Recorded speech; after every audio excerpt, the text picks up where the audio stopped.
Hey guys, and welcome back to My name is ChadChad. Really. Today I'm going to be watching the After series because I hate myself and you guys told me to do it. Thanks guys, really appreciate it. I think that I watched one YouTube video on the first one, which came out in 2019, and now in 2021, 3 years later, there's already 2 more, which is an exponential rate for movies to be produced. I don't know who's behind that.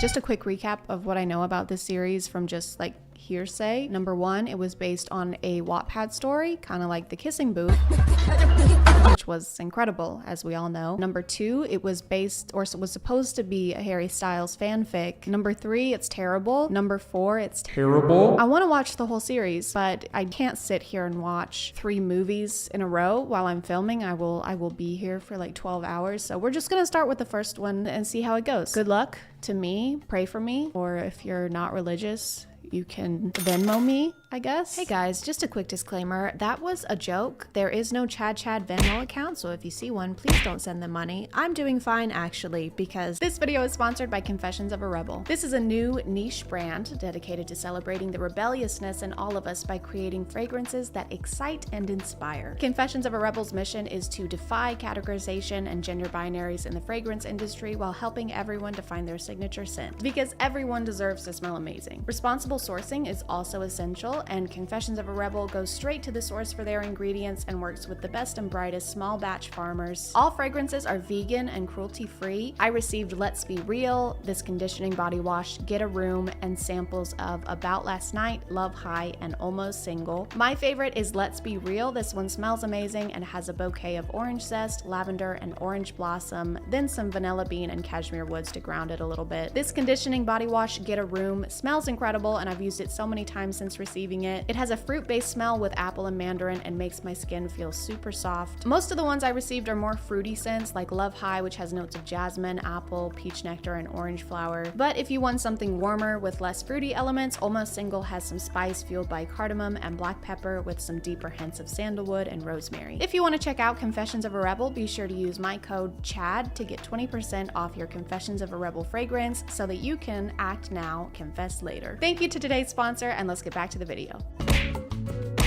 Okay, so we're walking naked in the woods. That doesn't usually end well, biblically. There are moments in our lives that seem to define us. I'm gonna be your spirit guide. We can get you into all the best places even without a fake. No problem. You're just gonna dive into that while our mom's still standing in the doorway? Yeah, we can get into any club we want. We have really good fake IDs. Also, we do drugs every hour, and each of us has an STD. It's gonna be great. What's with all the old books? Who brings books to college? Crazy Tessa bringing books to school where you read books and talk about books and write essays on books. He's a fucking nerd. The bookish vibe. I like that. The bookish vibe? The bookish vibe. Oh. Sorry. After you. No, honestly, I insist. Honestly, No, my mother raised me to be. If this isn't going to be a reoccurring character in the rest of this movie, this entire interaction was the most pointless thing I've seen in my entire life. Go ahead. Oh no, you go ahead. I insist. No, please. My mother raised me to make everything as awkward as humanly possible in these situations. Okay, please. Go ahead. Isn't this scene in the preview? I'm gonna hate this. Great Gatsby. It's a good book. Hate to spoil it, but it was all a dream.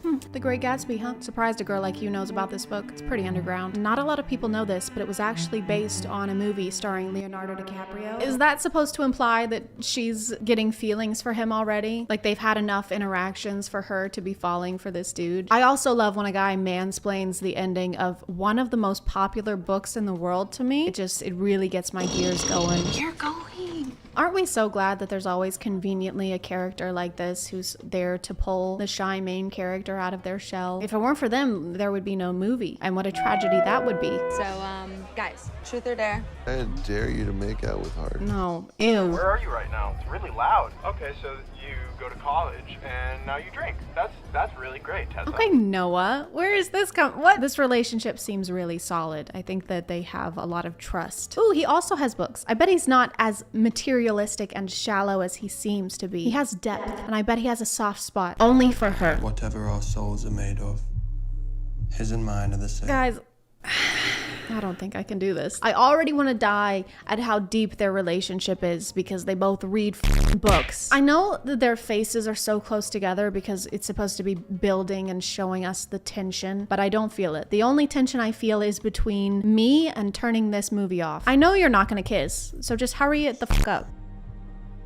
Pull away last second. Wait. There we go. Off, Noah. Your mom said you shouldn't be partying with that roommate. Hey, Noah, aka mom number 2. No one asks you, Noah. You shop at the Gap. I got it from the Gap. Glad I'm not the only freshman in this class. Okay, I'm team Landon, you guys. Noah, Hardin. I'm team Landon. They're both freshmen, and he's not a total prick. I want to show you something. I think that it's better if we keep our distance. Something tells me that she's gonna go. It's always a good idea to get into cars with people you barely know, especially when they're mean to you. Oh, and he's taking her to the woods. Tessa, he's taking you to woods. Can I ask you something? No. Can I show you something? No. This scene has been going on for years and nothing is happening. Oh my god, end it!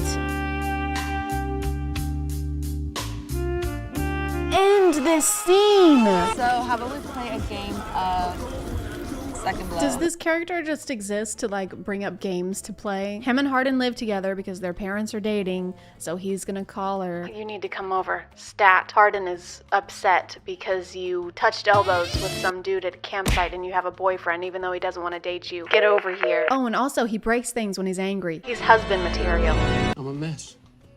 I think that we're both a mess. You are like the epitome of not mess. I mean, aside from being attracted to super toxic people and cheating on her boyfriend. You know what? Never mind.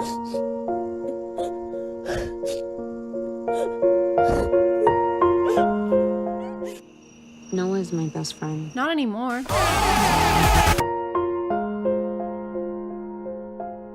If I leave now, you're cut off. So she's cutting her off because she kissed a boy that wasn't Noah. Is the mom in love with Noah? I wish she was, because then something would actually be happening right now and there would be some kind of plot. I mean, we all know that Noah likes moms. So it makes sense. When you told me your mom was going to cut you off, I had to do something. We can stay here for the rest of the year. When you told me that your mom was going to cut you off, I had to do something. And I decided to go with squatting in my father's friend's house while she's in Italy for an entire year and not telling anyone. So I landed on crime. How many montages do you need in one movie? This is so boring. We're literally just watching montages of them go on dates or sit at home and eat takeout. One night when I was 8, my dad was at the pub, drunk as usual. He messed with the wrong guys. Mess with the wrong guy. They came to our house for payback. Came to their house for payback. He wasn't there. He wasn't there. And that's my dad.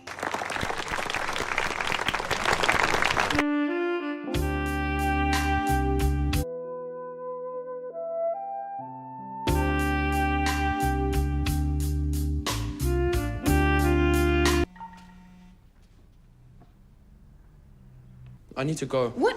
Now?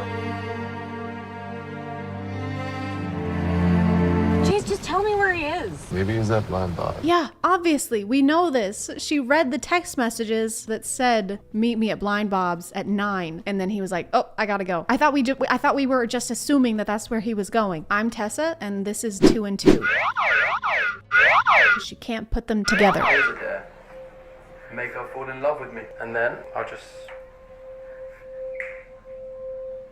turn it off. So it's way worse than I thought. His friends didn't dare him. He dared himself. So does that mean then that he broke her and Noah up on purpose? And as a result, made her lose her financial support while she's going to college? Very wholesome. Definitely someone that you should stay in a relationship with for 2 whole more movies. It's another sad montage. Do you want to be in a sad montage?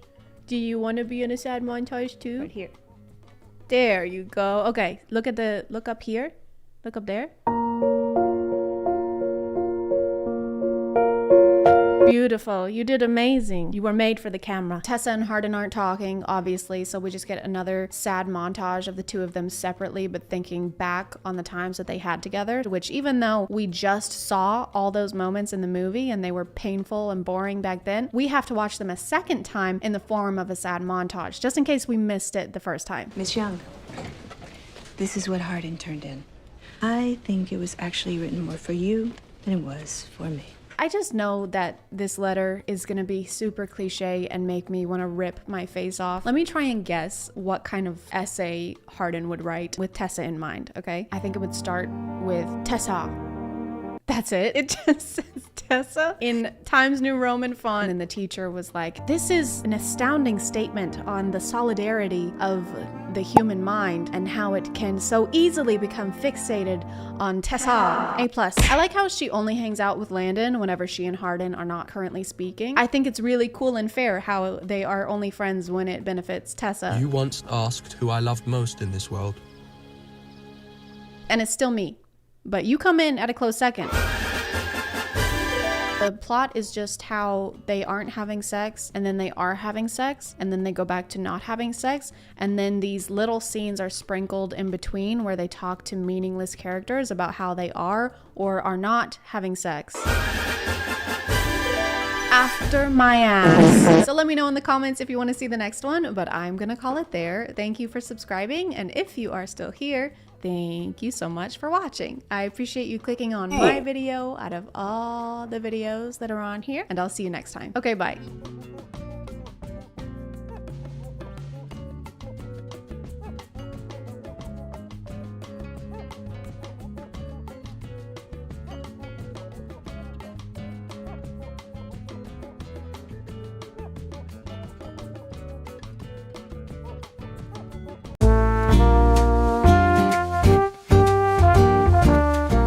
Hey guys, my name's Rob. And my name's Gary. Today we have a letter in from Mitchell, and he says, my friends want me to share my snacks at school, but my mom only packs enough for me. How do I tell them I don't want to share? Uh-oh, Mitchell. Now, Gary, what does the Bible say about this? Well, Rob, it says in Ephesians 12. Hey, Rob. Hey, Larry. I mean, Gary. Oh, hey, Willie. What are you doing here? I just stopped by to drop these off for Gary. You left them at our house last weekend.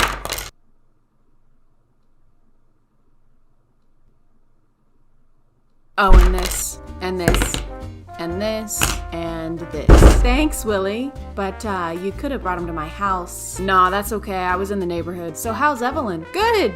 She's good. So, will we see you two next weekend? Yeah, for dinner. Okay, cut. Chad, what's up? Are we allowed to have this stuff on camera? I mean, this is a... Bob, can you go with the flow a little bit today? All right, I'm on a tight schedule. Barbara lost a man in a t-shirt, and I gotta get Larry a new hairbrush. So can we please... Willie, can you please... Yeah, sorry. I'll get out of your hair, Gary. He doesn't even have... Thank you. Bye, Willie. Bye, Willie. Bye, Willie. Leave the handcuffs. Hey guys, and welcome back to... My name is ChadChad. Not really. And relationships can get boring, okay? You fall in love, and then a few years later, you're still in love, but the things that were so thrilling in the beginning just aren't quite what they once were, you know? But it's okay. Don't worry. There's a lot of things you can do to help. Number 1, buy a swing set. I'm not sure why, but it says to try swinging here. Number 2, hire a sex coach. All right, let's go. Come on, guys. Gregory, you got this. You're a bright, shining star. There you go. Yes, Tyler, keep that leg down. I'm gonna have to card you. All right, there you go. Y'all are crushing it. And if none of these options work, thankfully, Swing Talk is here to teach us how to spice things back up again. Speaking of spicing things up, this video is sponsored by Adam and Eve because I'm not eating this. I only bought it for the video, so someone has to pay for it. It is Adam and Eve's 50th birthday this year, and to help us celebrate, you can use this code, my code, to get 50% off of one item. And 50%, that's a lot. That's like half. So go use the code, this one here, get something for you, get something for them, get something for y'all. They have 24/7 customer service and 90-day hassle-free returns. Plus, you can help a great cause since 20% of Adam and Eve's profits go towards the worldwide fight against HIV. So go use the code, you know you want to, and it's 50% off. It's basically half free. Thank you so much to Adam and Eve for sponsoring today, and let's swing back into the video. There's probably gonna be a lot of that in this video, okay? You're gonna have to get used to it. Hi, babe. Well, what about my mom? Hi, babe. I'm gonna miss y'all. Bye. Here on the ChadChad channel, we don't believe in not starting out strong. What about my mom? Needless to say, this is the video that sent me spiraling down a rabbit hole. I feel I should clarify that this is not representative of the swinger community on TikTok, okay? They're very helpful over there. Their accounts are mostly just giving advice to people interested in testing out the waters and trying to connect people. I'm talking specifically about this inner circle that I seem to have stumbled upon that consists of around 5 accounts that post jarring content like this. Kind of reminds me of the Rick Lack situation, except maybe worse. I don't know, that's a tough one. I think they're on maybe in the same tier. They're in the same boat. Do you want to know how I make my man happy?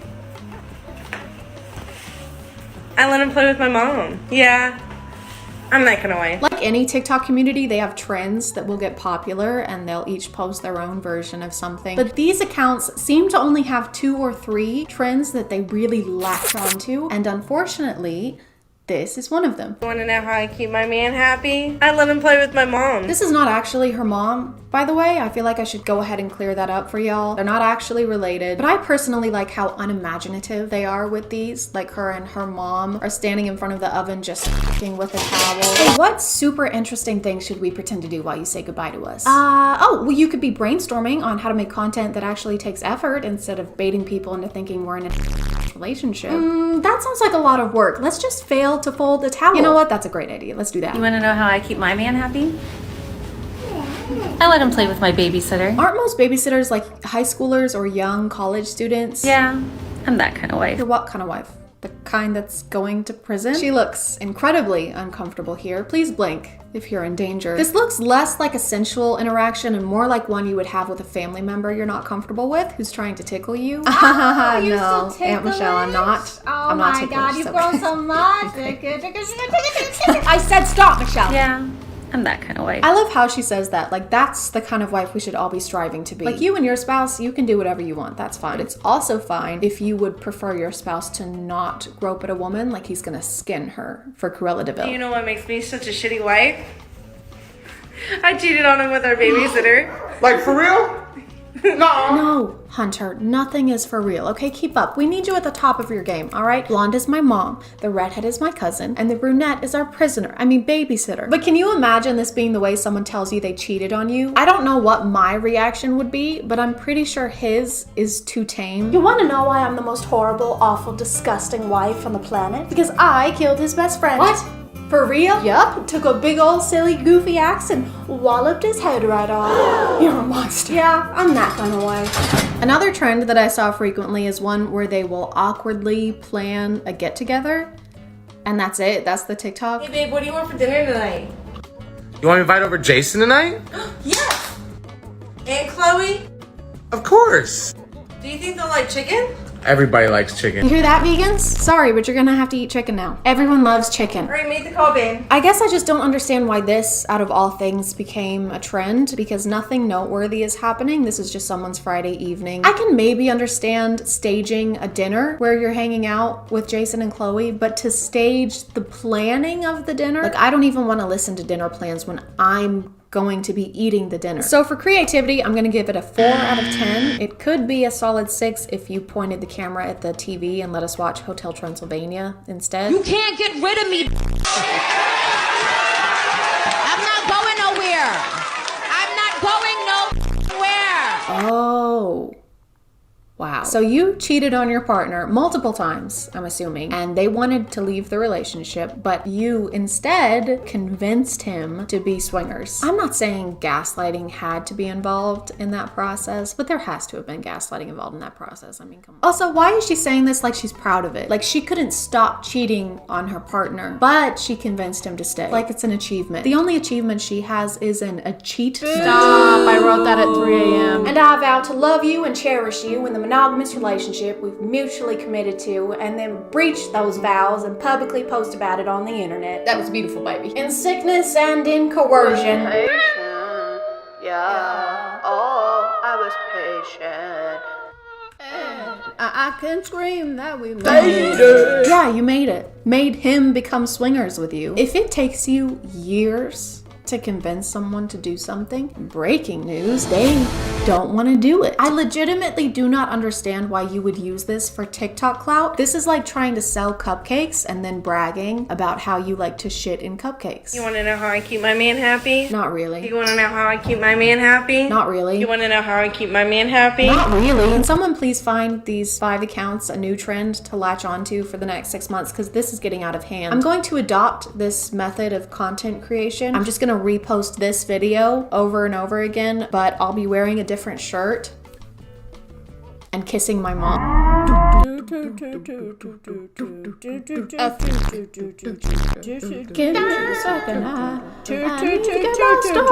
So when you said it took you years to get him to agree to being swingers, all that was true, except the agree part, you know, the most important part. I can't tell if this is also baiting or if she's playing a character. Either way, why would you joke about this like it's a cutesy little thing? I'm technically still cheating on my partner because he's definitely not comfortable with the arrangements we've made.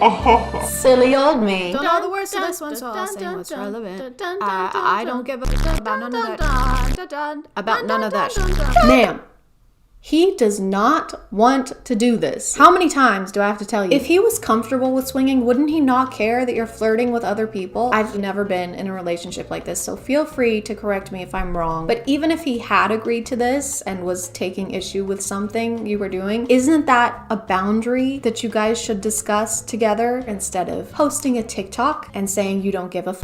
Bethany, is this yours? Oh yeah, that's mine. You can't just buy a $20,000 car without talking to me first, okay? Half that money is mine. I mean, even a text message letting me know would have been nice. Are you even listening? I don't give a f. What are you doing? I don't give a f.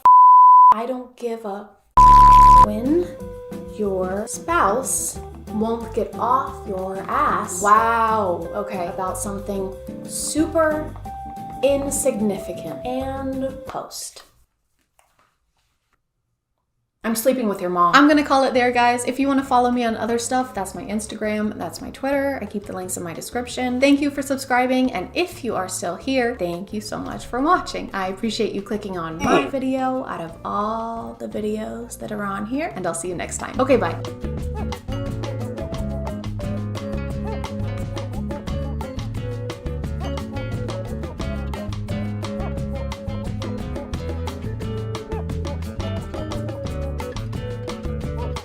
Hello. Today I will be learning how to write poetry. It's been a lifelong dream of mine to spew sonnets with such ferocity that they make Emily Dickinson quake with jealousy. And now, thanks to this stirring poem by Gabby Hanna, I found the courage to do so. Filler by Gabby Hanna. Some of these poems were written because inspiration struck. Others were written because I had a deadline and needed to fill pages. Can you guess which are which? This speaks to my heart on such levels. The metaphors hidden betwixt the lines they make me wanna.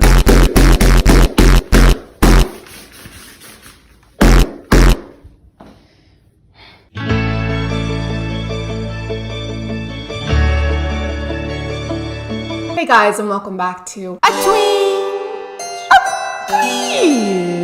My name is ChadChad. Not really. And you've probably guessed what we're gonna be doing today. Disclaimer. This is a disclaimer. Yeah. If you are a fan of Gabby Hanna, or if you're Gabby Hanna herself, which sounds crazy, but Chris Barnett did see my video on him, so it's not impossible, obviously. She is an intelligent, beautiful businesswoman who has worked very hard over the past few years and made a platform for herself, and also has been very open about her mental health recently. I am not a doctor, and I'm definitely not a mental health professional, so I will not be speculating on that in this video or in any way trying to insinuate that Gabby is crazy. Disclaimer over. I've never personally followed Gabby on anything, but I do remember seeing some of her Vines when Vine was still around. She went from there to doing YouTube, where she did a lot of story times, and then about 2 years ago, I think, is when she started doing music. You probably know this stuff and have some idea of all the drama she's been in, so I won't go into too much detail. But recently, she's been on my FYP a lot. Some might even say too much. And it's me. I am some. I say it's too much. Gabby has this ongoing, endless drama with Trisha Paytas. Trish was actually a guest on Gabby's podcast channel in February of this year where they talked about that a little bit. And by they talked about it, I mean Gabby talked about it while Trisha sat and nodded and smiled. My pop song Right. went viral. It's a shame. Like, I really like her music, but I had to take her out of my playlist because of this. Right. And then I kept doing pop. Butterflies was pop. So like that was like whatever. Yeah. So I was trying to fit myself in this box of like, I'm a pop artist. Right. I'm not. I was trying to appease the masses. It didn't work. I'm gonna do whatever the fuck I want. Yeah. Like, that's when all of a sudden it's like, she's a narcissist. She's a manipulator. She's a terrible person. Yeah. By the way, I've never talked about this. Oh. But it was a little awkward, but whatever. They seemed mostly civil. I think they exchanged apologies. Gabby showed remorse for the whole Gabby who cried STD incident of 2019. But then Gabby posted this TikTok. Never mattered what I had to say. I was always wrong. Every question turned into another long night chat. Which received this duet. Never mattered what I had to say. I was always wrong. Every question turned into another long night chat. Which received this comment from Trish. And seemingly this one emoji was enough to cause a complete 180 in how Gabby was treating Trisha. She started talking about them all over TikTok. Trisha Paytas is upset that I called her untalented, even though she's allowed to have an opinion about me. She says everyone can have an opinion. She has an opinion about my music. But what's this? You're making fun of me online, you hypocritical fake bitch.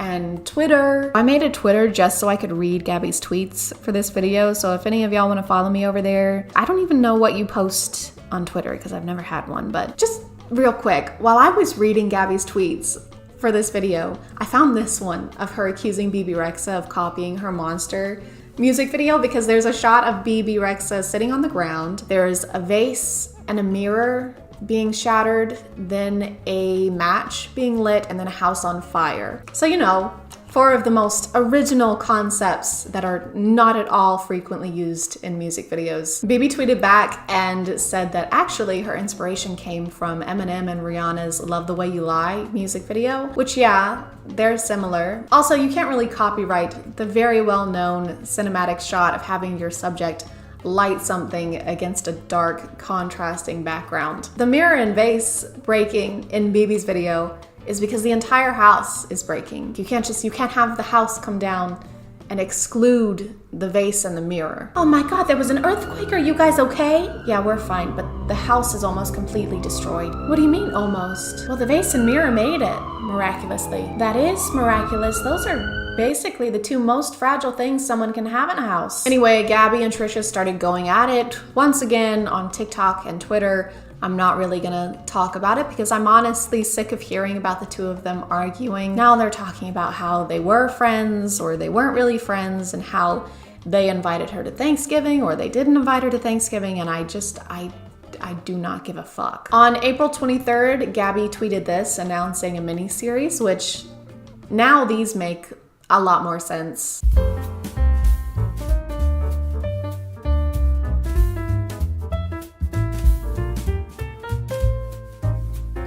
I'm back, bitches. And I don't want to hear I'm acting different. Gabby's podcast channel almost consistently gets less than 100,000 views per video, and Trish and Ethan's podcast, Frenemies, consistently gets a lot more than that. People are saying that she's stirring up all this old drama to try and get an invite onto the Frenemies podcast, which makes sense so that she can try and get some views to her channel, as well as bringing attention to her mini-series. The thing that really caught my attention, and seems to be another point that caused these strange posts from Gabby, was this video by Rachel Oates, who is amazing by the way, reviewing Gabby's new book, Dandelion, which is more poetry. The review was negative, but gave some valid criticisms, and Gabby's immediate and very professional response was to attack Rachel online and send her fans after them to the point that Rachel had to delete Twitter. You could just apologize. You literally just ran away and blocked me instead of looking at your own criticism. You can't take criticism towards yourself at all. You can't stand even the ounce tiniest ounce of criticism. You're a fucking monster. But wait, can you guess who sent Rachel the book to review in the first place? It was Gabby. Gabby sent her the book to review. My mind is so completely boggled by this. This is your career. This is your job. Can you imagine accepting criticism in this way at any other type of job? Yeah, so Douglas, I just feel like the graph could have a little less blue, maybe some warmer colors to try and cheer things up a little bit, and then we could go from that. Fuck you. I'm sorry? Fuck you. Your opinion doesn't matter. I'm your boss. I'm your boss. I have more Instagram followers than you, bitch. Okay, well, you're fired. Obviously. You're a bully. I'm a what? You're a high school fucking bully. Point the finger, pull the trigger, throw them off your rail, you'll divorce eventually. Please leave.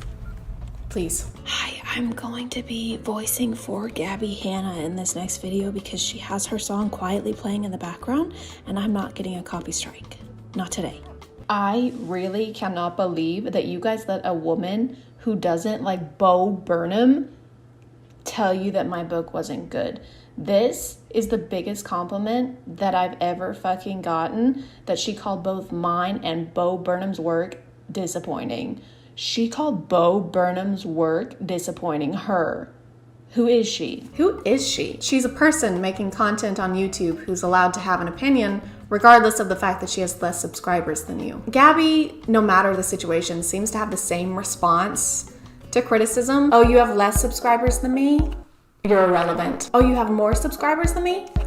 You're a bully. Either way, she's absolved of all fault, of course. I went into this video with a pretty open mind. Everything I've heard or seen about Gabby Hanna has always been secondhand, and I know how the internet can be sometimes, so I've never taken any of it to heart or really formed an opinion about her. But now I have, and it's definitely an opinion. I think my biggest takeaway regarding her character comes from how she confronted Bebe Rexha versus Rachel Oates. Bebe Rexha is a celebrity singer who had never heard of Gabby before these tweets, while Rachel Oates is a YouTuber with less than 300,000 subscribers. She called Rachel Oates a bitch multiple times, and if you go watch any of Rachel's videos, she is the opposite of that. Called Rachel a bitch for criticizing her poetry. And did I mention that Gabby's the one who sent Rachel the book in the first place? I did? Okay. Sorry, I just felt like I needed to bring it up again for some reason. But then when she was trying to accuse the music video of copying hers, it was all, oh, Miss Bebe Rexha, please. Oh, I love you so much and I'm such a fan of your work and I'm so sorry to bother you, but I think maybe you might have just a tiny bit copied my music video. And again, I'm sure you had nothing to do with it. Absolutely nothing. I would never accuse you of such a thing. But like, dude, if the way you treat people is decided by how much clout they have, or AKA how much clout they can potentially give you, you're not a good person. And to your frequent complaints on how people bully you and how undeserving you are of that. You're a bitch. What is it, you manipulative, narcissistic bitch? Face yourself, bitch. You mean Miss 4K views on your fucking makeup tutorial? Miss 4K views on your commentary piece a week ago? Yeah, I just checked. Maybe you are the monster that's been there all along. I'm gonna call it there, you guys. Thank you so much for getting us to our first 1,000 subscribers. I don't even know how to say how much I appreciate it. And if you are still here, thank you so much for watching. I appreciate you clicking on my video out of all the videos that are on here, and I'll see you next time. Okay, bye.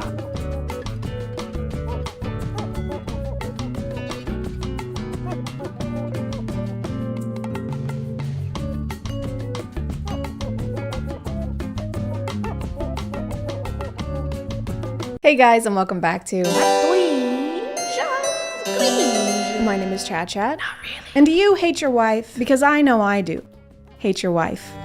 I didn't know how to tell you, I'm sorry. Relationships can be magical. They're full of possibilities and excitement and joy. Unless you post TikToks together, because then we can't tell if you love each other or if one of you is actually being held against your will. Wife, come here. Yes, sir. TikTok couple humor is really good if you haven't had a chance to watch a couple argue in line at the grocery store or watch any stand-up comedy from the 1980s to mid-2000s. I don't even know why women get mad. I'm a guy. I'm supposed to finish fast anyway. But if you actually like your relationship and want to keep it from being scarily similar to an episode of Tom and Jerry, then you should check out today's sponsor, Adam and Eve. Whether you need something for your alone time or for you and your partner's together alone time, Adam and Eve has your back or your front. Whatever you're into. They have amazing 24/7 customer service, plus 90-day hassle-free returns. Not to mention 20% of their profit does go towards fighting the spread of HIV. So check out the link in my description and be sure to use code CHAD for 50% off of one item, plus free shipping to the US and Canada. Some exclusions apply. Thank you to Adam and Eve for sponsoring today, and let's get back to the video. Every Friday, my husband makes me wake up at 5 in the morning to get him a cinnamon bun from the local bakery. So I have been using these store-bought ones, so I can sleep in until 6. I feel bad asking the employees at Panera to bring me a salad with slightly less rotten lettuce, so I can't imagine asking someone to wake up at 5 a.m. to get me a baked good. Wrapping it up like the bake shop does. Sometimes you have to run an errand for your partner, like if they're busy and if they really need something. I don't think that this fits into that criteria, but what do I know? Maybe this cinnamon roll is crucial to this guy's workday. Hey, did you get those reports back? No, sorry, I just fell a little behind. Okay, well, did you finish organizing that Excel sheet that I sent you? No, sorry, not that either. Okay, well, this has happened quite a few times, so unfortunately, I think we're gonna. But I did bring you this warm and freshly baked cinnamon roll. Have I ever mentioned that you're my favorite employee? Good morning. Morning. You got my roll? I did. It was still warm. So clearly he couldn't get the roll himself because he was too busy sleeping. And then he barely acknowledges her before asking about it. You got my roll? Oh, hey, honey, how'd you get my roll? I was thinking maybe we could go out. My roll, though? I just fell and twisted my ankle pretty bad. My roll? Honey, I'm on fire. Roll? My husband tracks my activity throughout the day from my watch, but I'm lazy. So I hired a dog walker and have been taping my watch on my dog. These aren't real, they're obviously pretty scripted, but whenever people express concern for her in the comments, the response is always, don't worry, it's not real, I'm just pretending to be in a controlling relationship. My husband totally doesn't watch my every move with a tracking device, and I can totally leave whenever I want without it beeping and making noises like prisoner escaping, prisoner escaping. But then we have couple humor that involves making us think your spouse has the domestic skills of an armless sloth with amnesia trying to make a peanut butter and jelly sandwich. And then you take the peanut butter, and then you take the peanut butter, and then you take the peanut butter.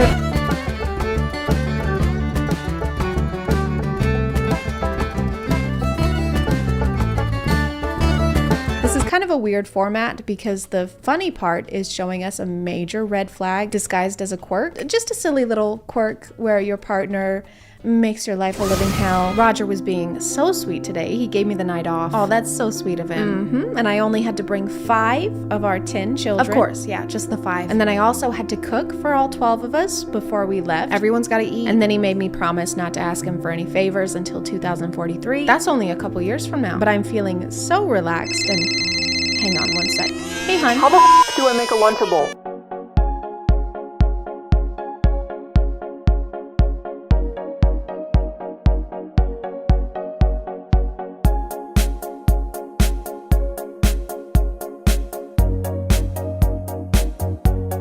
When you're sick and your husband is helpless. No, stop it. That's not cute. He's not helpless if he's choosing to be helpless. That's an oxymoron. Emphasis on the moron. Kind of feels like you're trying to convince us with this caption. Guys, isn't it so funny, that thing that every spouse, all of our spouses do, where even if you're on your deathbed, they want you to go get a cinnamon roll? Isn't that so silly? I'm rolling in my grave right now. Then we move on to the classic couple humor, the tried and true, the pastry resistance, the good old why the fuck am I married to this person, where you don't hate your spouse, obviously, you just hate every single thing about them. How long you been married? 42 years. How was that possible? I count in dog years because my wife's a... Makes sense. Do y'all like each other? Or I feel like we should have outgrown this type of humor by now. Just like we should have outgrown having a Supreme Court full of people who have existed longer than color television. I count in dog years because my wife's a... I feel like there has to be couple humor where you don't make everyone think you're on the brink of divorce. If you're gonna stay together and make this type of content, at least make it seem like you're happy sometimes. Like maybe just a quick reminder would be nice. nice. I hate you. Well, you're a little bitch, and I wish I'd never met you. Hey guys, even though we don't always get along, we still really do care about each other. That's right, honey. We really do love each other. Deep, deep, deep, deep, deep, deep, okay, deep. That's deep. Okay, that's deep, deep, deep, deep, deep, deep, deep. Okay, that's deep enough. Deep.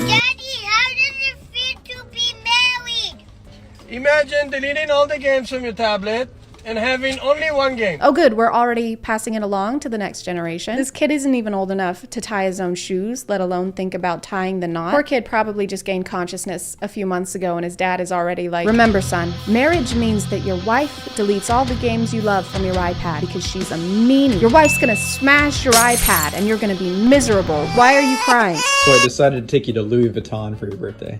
Nuh-uh. Yeah. Seriously? Serious, let's do it. Yes! I can't believe you're getting me a Louis Vuitton. What? I said I was taking you here. I didn't say I was getting you one.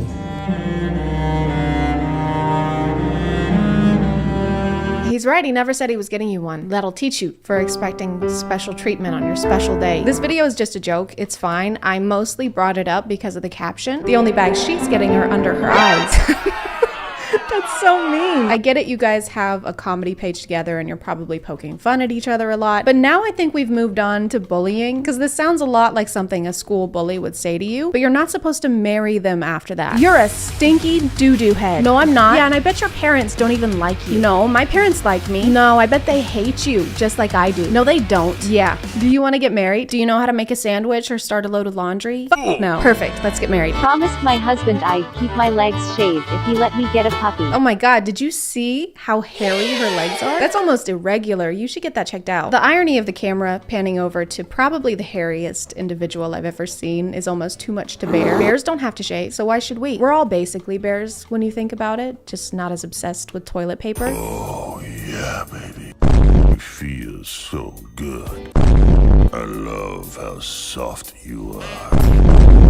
Just imagine if bears actually experience societal pressure to shave like we do. Barathy, you should really trim that down. It's starting to get unhygienic. It's December, Beryl, and you look like a Thanksgiving turkey, so good luck surviving the winter. Well, good luck attracting a man with leg hair like that. Well, at least I won't attract hypothermia, you berch. This is a pretty common thing, though. A lot of these are guys complaining that their wife doesn't look good enough or that she doesn't dress up enough.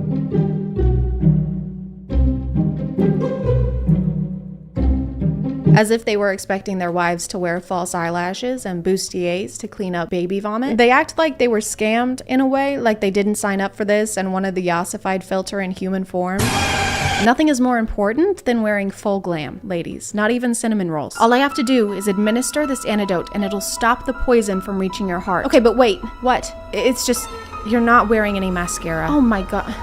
I totally forgot. It's okay. It happens to all of us. Well, not me. I'm a guy, so I'm allowed to exist. There. Is that better? So much better. Okay, good. It is too late for you now, though. It's okay. Just tell my wife I hated her. Of course. Hey, how do you make a floor cleaner out of a dishwasher? I don't know. You hand her a broom.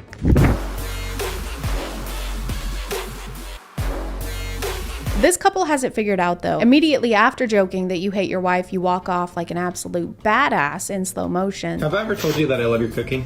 No. Then why are you still cooking?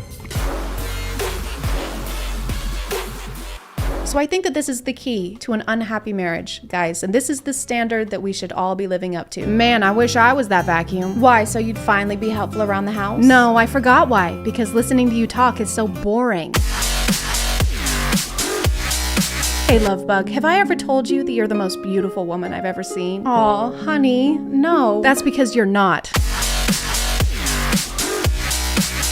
Hey babe, how do you turn your husband into a Godier? What's a Godier? By handing him divorce papers. Now you're just somebody that I used to know. I'm gonna call it there, guys, but before I go, we hit 1 million subscribers, and that is insane.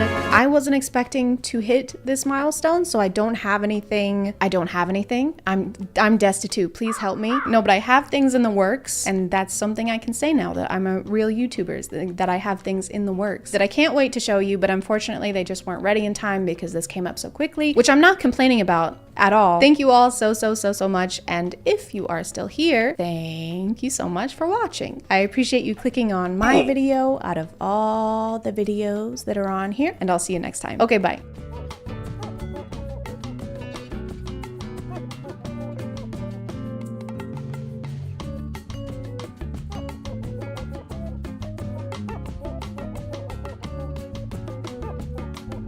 Hey guys. If you were a woman in the 1600s, your chances of owning a bank account were about 0%. And your chance of being burned alive at the stake for literally no reason at all was not 0%. We don't need to be history buffs to know that the Salem witch trials were a terrible thing that shouldn't have happened, but I did find out the other day that a lot of the hysteria was thanks to doctors claiming that witchcraft was causing illnesses they couldn't figure out. So it's super comforting to know that medical professionals blaming women for health conditions they don't understand yet is a tradition we've carried on for thousands and thousands of years. But it turns out that's not the only modern parallel we can draw from the Salem witch trials, because we're doing them again. All of it. The whole thing. On TikTok.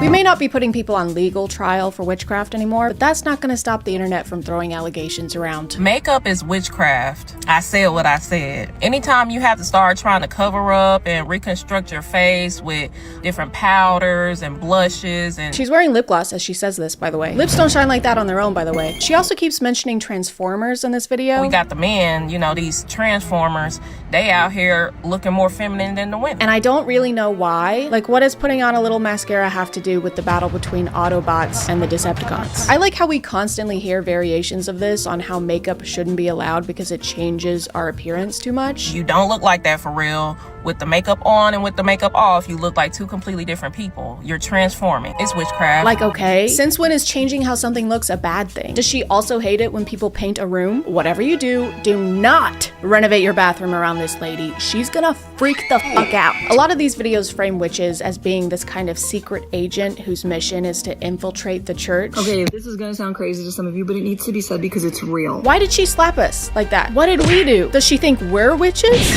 There are real Satanists from cults and real witches from covens that have been sent on assignment to your church to collect spiritual intel and to release curses. According to her, witches are the ones to blame for many things happening within the church, like sickness. And then everyone's confused, right? Like, why is there so much sickness? Why is our worship team always burn out? Why does it always feel so heavy when we're together? Divorce. Why is there so much divorce? Being poor. Why is there a lack in finance? Why is this happening? Why is that happening? The idea of seeing so many people struggle right now, you know, with the economy and other things. And the only thing you can think to blame for it is a secret agent witch. Cody Banks, if he was a witch. This just feels like a way to ignore the root cause of these issues while also shifting responsibility away from the church to actually do anything about them. Oh, there's a family in our church who can't afford groceries this month? Yeah, it's pretty sad. If only there was something we could do. You could, like, buy them groceries? Something we could do about these evil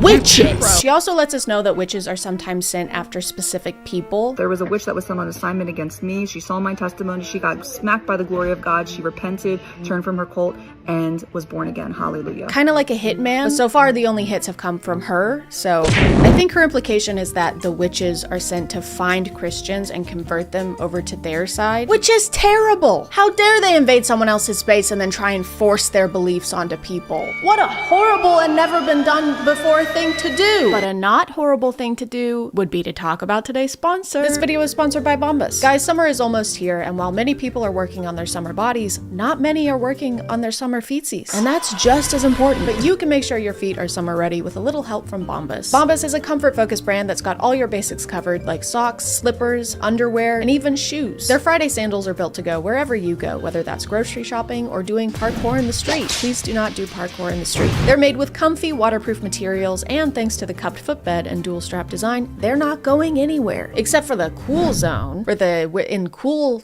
town. Bombas also makes the 3 most requested clothing items in homeless shelters, so whenever you make a purchase, an item is donated to someone who needs it. So far, they've donated over 200 million essential clothing items, which is crazy and amazing. So your feet get to look cool and also do cool things. Like this. Just kidding, please do not do this. It's way too dangerous. If you want to check them out, just click the link in the description or scan the QR code here. New customers get 20% off their purchase, so go to bombas.com/ChadChad and use code ChadChad at checkout to upgrade your shoe game. Thank you to Bombas for sponsoring, and let's get back to the video. There's a common message in most of the videos I found that if you can't figure out who the witches are in your church, that's actually a skill issue. Witches are in the church, and guess what they are good at? Deception. Discernment is the #1 thing that is going to reveal if somebody is operating in something other than the spirit of God. They basically say if you can't discern witches from actual Christians in the church, it's because you are a lukewarm Christian and aren't serving God hard enough. Which is exactly what I would say if I was trying to get my entire congregation to distrust each other. Oh, so you love and trust your community? That's actually because you're fucking stupid. There are literally witches serving Satan, and you would know that if you didn't hate God. The word discernment is used a lot in these. It's even considered a spiritual gift. Now, if you have the Holy Spirit, you get to have all the spiritual gifts that are outlined in the Bible. The spiritual gift of discernment, which many Christians in the lukewarm church or the American church today lack in. One that you don't get to have if you're a lukewarm Christian. So you better wear a jacket. Prayer, of course, is another good method to keep the witches at bay. We also should be, as the church, operating in prayer, corporate prayer. A house that is not built on prayer is honestly set up for failure in one form or another. Probably why prayer is so attacked. I've heard people say this before, that prayer is under attack, and it makes praying sound very action-packed, which is kind of the opposite of what prayer is. And we now lay her to rest in your eternal kingdom. Amen. Who threw that? Me. Witch. Everyone, I'm discerning that this woman is a witch sent to attack this funeral. Well, I also know how to discern. Break discern on the ground. Discern this. Apparently you don't even have to be a witch to be practicing witchcraft. Now, sometimes people aren't actively participating in witchcraft and going to church and trying to do all these things. Sometimes they're operating in manipulation and control, which is still witchcraft at its lowest, simplest form. Is control and manipulation. Hang on a second. Are you telling me my ex-husband was a witch? No wonder he was always flying off the handle. The broom handle?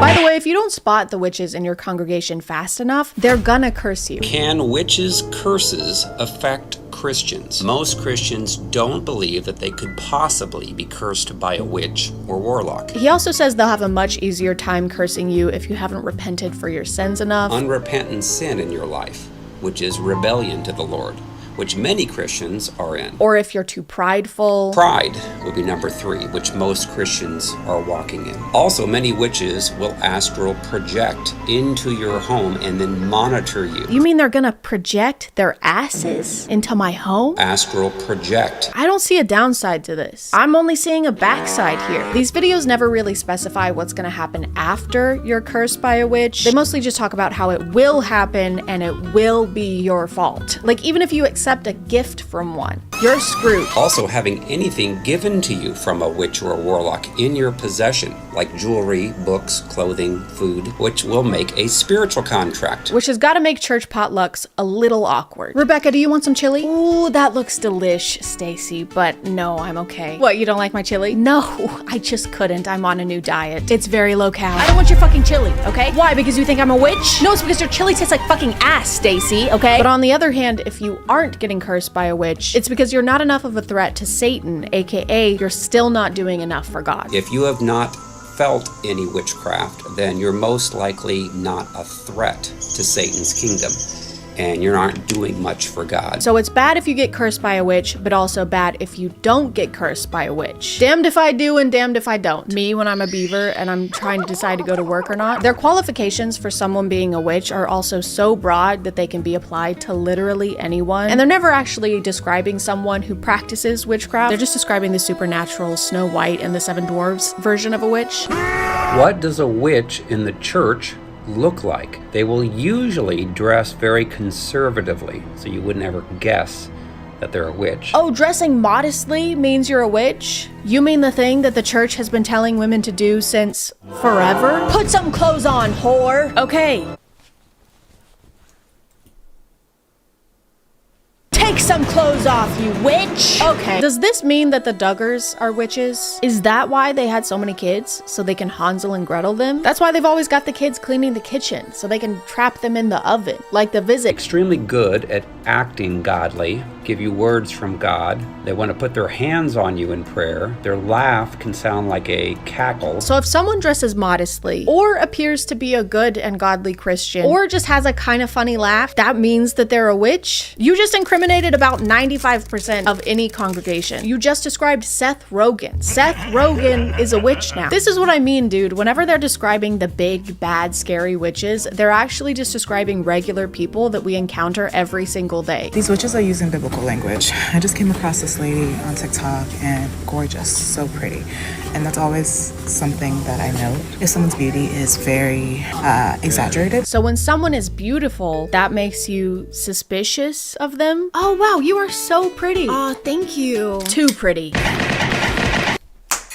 But then my spirit was like, this doesn't sound right. And I went to her page and I was looking at her stuff and nothing was outwardly witchy. Like she didn't say she was a witch. There was no like information that gave specifically witch. So you saw a woman on TikTok who wasn't a witch, whose account had nothing to do with being a witch, and by your own admission had nothing outwardly witchy going on, and yet you still came to the conclusion that she's a witch? And I go to her link in her bio and I'm like, oh, this is like heavily Christian language. And I said, okay, witchcraft confirmed. I wonder where we've seen this kind of thinking before. I wonder if there's any other times in history where women have been labeled as witches despite there being no evidence to back those claims. Their explanation of witches are so dramatic and demonizing that it kind of feels like the Santa Claus for church-attending adults. The best protection against witchcraft is to forgive everyone. Humble yourself from all pride in your life. Repent for your sins. If you're good all year and on your very best behavior, then the big bad witches can't project their asses into your room and tell God that you're watching OnlyFans models twerk on dildos shaped like tentacles, okay? It's definitely a type of fear-mongering, but to what end? Like, what is the point in doing this? I'm not actually asking, I just said that for a segue. I know what the reason is. Money! Wow, what a surprising surprise! They're all doing this to sell something on the internet. I have a book called Freedom from Soul Wounds and Demons. Not only is he selling a book that teaches you how to protect yourself from witches, he's also selling an online course. Of course! Of course he is. This creator is also selling an online course, which is really funny because of this. Child, as I'm reading the descriptions, she's like, this course is to help you, find the power within. So this is your daily reminder that the witches are getting really good. So you saw her selling an online Christian course and decided that that conclusively proves that she's a witch, when you yourself are also selling an online Christian course and a book. These people need to stop writing books and start reading them. Please, touch book. This creator also falls into the selling an online course category, but she belongs in a special subcategory that I found and like to call used to be a witch but then became a Christian and isn't a witch anymore, but now they spill all the insider secrets and all the hot goss about being a witch as a career now on the internet. It's a working title. I didn't really feel weird about Halloween until I got delivered of demonic spirits. It glorifies demons. It glorifies darkness. It glorifies and celebrates death. It's actually disgusting, some of the Halloween decor that I see on people's front lawns. I can't believe that. How could we put that in our front yard? You don't like when death is celebrated or when imagery involving death is in people's front yards. You're gonna hate Easter. Wait until I tell you about what happened on the cross, dude. You know, the one that people put in their yards and on their bodies and in their churches? This subcategory is mostly people claiming that practicing witchcraft made them a horrible person while also sounding like they know nothing about witchcraft. She said, my husband having an affair with a woman at work. How much you charge me to destroy her? Holy shit, it's an actual witch hitman. Oh no, it's Agent 666. Wingardium Levio, kill that bitch. Okay, if your husband is cheating on you, don't hire a witch to kill that woman. Hire a witch to kill your husband. How much you charge me? I said, I charge you $10,000. This story is so unrealistic. You're telling me you agreed to kill someone for $10,000? That's it? That barely even covers the cost of materials. Have you ever bought a coffin? That leaves you with like $1,000 profit, max. Guys, who the hell is Max? This grift relies on engaging a Christian audience by demonizing non-Christians. So of course he has to pretend like when he was a witch, he actively hated all Christians. She said, by the way, she's Christian. I said, well, I do it for free. It's like in God's Not Dead, when the only way they can portray an atheist character is by making them the evilest person alive. Oh my god, a puppy! I fucking hate those things. Wow, look at this gorgeous sunset. It makes me sick. Oh my god, is that premarital sex? I fuck with that heavy. I bought a coffin. I bought 21 candles. I put everything together, and the devil comes in. I could feel his presence coming. She said, how God said to leave her alone. She can't be touched. Anyone who believes in a god can't be assassinated by witchcraft. Good thing that's a pretty niche demographic. Hey, if you ever have anyone you want to get rid of, just let me know. Oh wow, thank you. Unless they like the color blue, Okay. or if they've ever stubbed their toe on something, right. or if they've ever played or not played the video game Minecraft.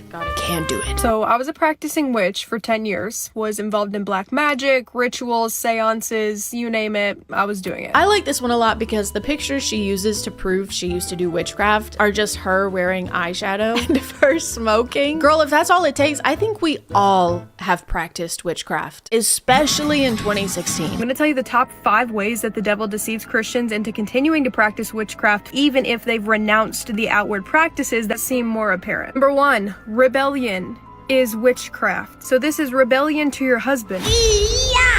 Rebellion to your husband is witchcraft? Is it? Is it really? You know what? If you want to head back to the 1600s when your husband could get you thrown in prison for not making his bread crispy enough, you go right ahead. Enjoy wiping your ass with straw. And bubonic plague. Videos like these and ones that share experiences with witchcraft all have the same purpose of painting witches as these monstrous, comically evil characters that only exist for them to prevail upon. We had a witch come into our meeting and says, I'm more powerful than Jesus. And I said, oh, that's interesting. And I went over and said, hey, you doing okay? And he says, no, I can't move a muscle in my body. He says, what's going on here? And I said, well, there's someone that's more powerful here. This is just Wattpad for boys. He's basically writing fanfic where he has magical powers and defeats the other guy with magical powers because his magical powers are better and stronger. When they talk about witches, they aren't thinking of a person. It's really just a pawn that they're using in order to win battles, except the battles are invisible and made up, so they win every time. Their message is this double-edged sword that makes you suspicious of your community, mainly women, let's be honest, and paints other religions as something people need to repent and recover from. And since most of this is happening online and is coming from people who are ranting in their rooms or in their cars, it's easy to forget the kind of real world effects this kind of messaging can have and has had historically. The other day I saw this video of a woman getting her hair done at a salon, but for a reason we're going to talk about more in a minute, she has some blood in her hair. I need you to wash the chicken blood out of her hair. Wait, why do you have chicken blood in your hair though? Which is not something that I would personally want to wash out of someone's hair if I was a hairdresser. But these are her friends, they're her regular hairdressers, and they did. They show her transformation at the end, and she looks amazing. Her new hair is clearly giving her a confidence boost because she's smiling and she's glowing. So imagine my confusion when I looked in the comments and saw this. In the name of Jesus, I rebuke any negative energy from this video. Witchcraft is real! That was a destiny swap spell for sure. That was 100% a fate swap. She took someone else's life to better hers. I don't know witchcraft, but I know Jesus, and that isn't right. Nobody's talking about how she looks so drained in the beginning of the video, but at the end, she's literally refreshed. You mean like how people go and get their hair done, and then afterwards they look refreshed because they just got their hair done? Let me not start talking about the pasta ritual that some women do. I don't know what that means. Is that like when you go to Olive Garden and you eat the Alfredo tortellini dish, and it's really, really yummy? I like that ritual. That's a good ritual. People on TikTok immediately started labeling her as a witch, saying that this was some kind of witchcraft where she was trying to swap fates with someone. That bitch is a witch. That's witchcraft. That's evil as fuck. But worst of all, claiming that she had cast a spell here that caused the death of her friend's child. The stylist who washed the chicken blood out of her hair,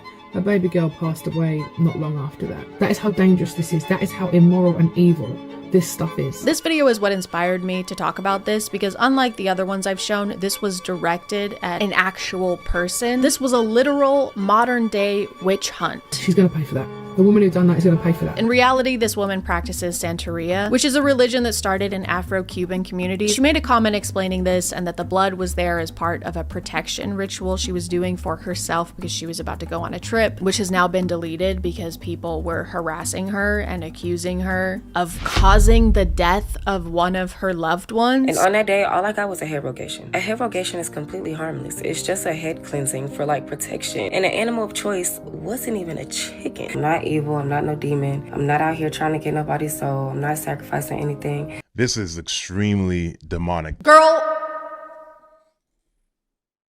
Girl, why is everyone acting like they've never seen blood used in any religion? It's literally used routinely in Christianity. Her daughter died the next day. It wasn't the next day, it was months later. This is like saying, oh, I went to church on Sunday and then on Monday, my husband died in a car crash. Clearly it was going to church that made my husband die in a car crash. But still people were commenting stuff like, okay, yeah, it may be part of her religion, but I don't care, there was blood involved. And so if there's blood involved, that makes it bad and scary. And all I have to say to that is, are you fucking dumb?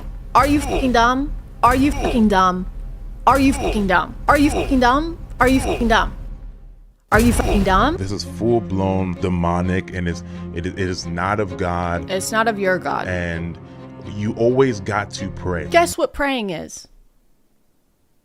A protection ritual. Guess what she did? A protection ritual. You guys are doing the same shit. You're doing the exact same thing that she was doing, just in different ways. And there's nothing good about Santeria, these spiritual cleanses, and I'm gonna put an egg cleanse, and I'm gonna sacrifice an animal and put the blood on my head. You know what's really funny about this talking point is that God literally instructed Moses for every family to sacrifice a lamb and take the blood of the lamb and wipe it over their doors as a protection ritual to protect their firstborns. Animal sacrifice, blood ritual, protection spell. Am I losing my fucking mind? It's the same thing. Do you read the Bible and then get hit by the Men in Black thing that just zaps your memory clean? Is that what's happening? So this is just a friendly reminder that sometimes we see something we don't understand, and sometimes people believe in things that we don't believe in. And during those times, we shouldn't be jumping to conclusions, even if everyone else is. Also, if your religious beliefs are founded in shitting on other people's religious beliefs, that's not a religion, that's just you being a hater. You're just a hating ass bitch, and you would be no matter what your religion was, and that's okay. I mean, it's not, but that's what it is. Anyway, guys, I've got to go fly over El Monte because my friend whose name is Hotel Transylvania needs a ride, so I'll see you next time. Witch spotted flying on a broom with a body hanging in El Monte. That looks like people on a broom. It's Hotel Transylvania.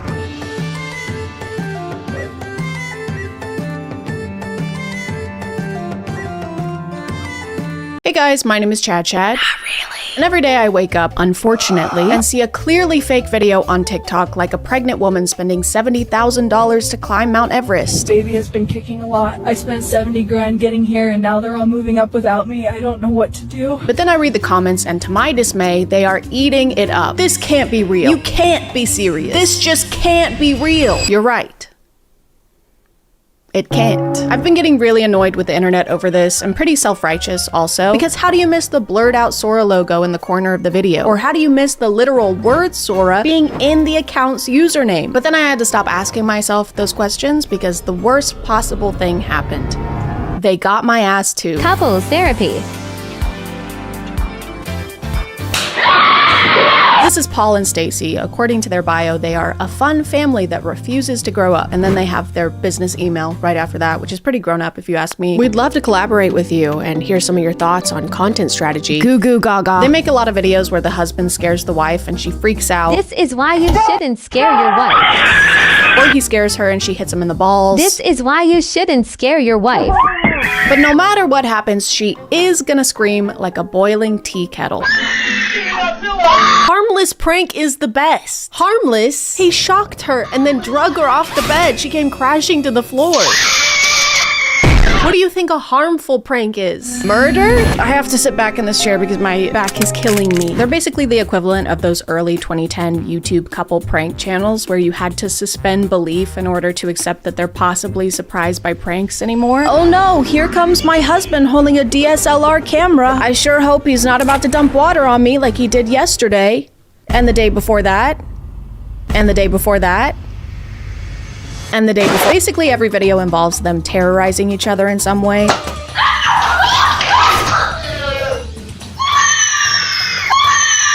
But these aren't the ones that got me, okay? The one that fooled me was this one.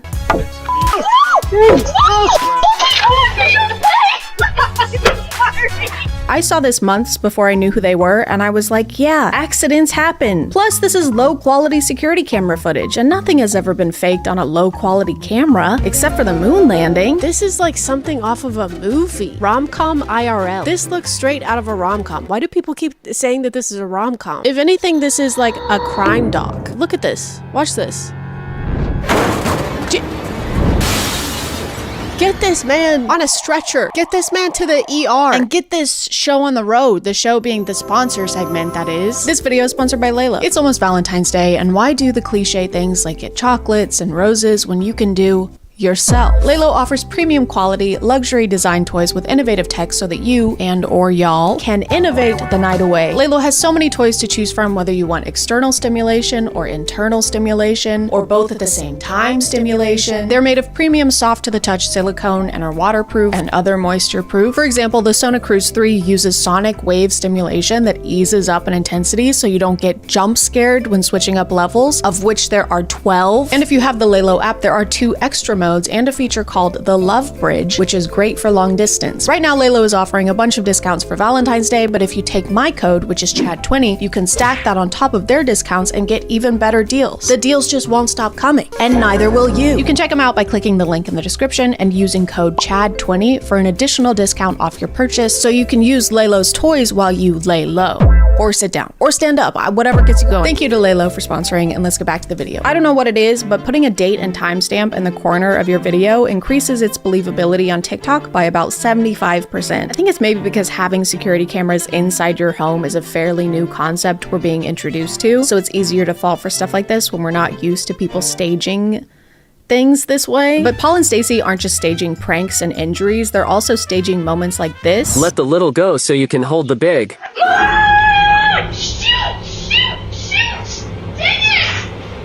Aw man, I hate when the water I put on the pot to boil starts to boil in the pot full of water that I put on the stove to boil. Nothing's going my way today. I love everyone losing their minds over the spaghetti noodles getting cooked a little too much. What are we gonna do? My ravioli is getting soft. Nothing's going my way. This whole thing is apparently enough of a disaster for her and her son to start screaming at the top of their lungs until the dad comes in to save the day. And not only does he come swooping in to do just that, but he comes in playing 1,000 Years by Christina Perri on his phone.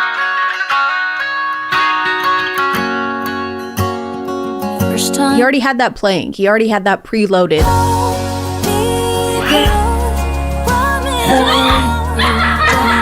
And why would he do that? Why would his immediate reaction to both his wife and son screaming be to come in playing a song from Breaking Dawn Part 1? What if they were screaming because something actually terrible was happening? Dad, come quick! There's a guy in the kitchen wearing a mask and threatening us. He's saying terrible things. You're toast. Oh my god, Dad, he's gonna kill us! No, you're toast. It's burning.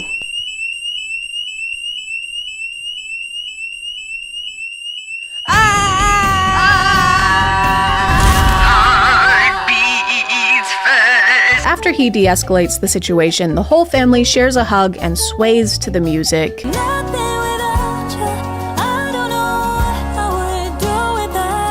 And this is so weird. It's so weird and so strange, especially since their kid is involved. One of their categories of videos is to just sit in the car and smash food into each other's faces while their kid sits in the back seat and fake laughs. Some songs we all pretend to know. Right now it feels ordinary. Imagine being a kid and your parents are constantly making you act in TikTok videos where your role is yourself. A version of yourself that's having faux loving moments with your family. Not actual loving moments, but staged ones where there are millions of people and cameras watching you. Imagine how cool that would be. Dude, my life is like a movie because everything is scripted and there's not enough child labor laws in place to protect me. Oh,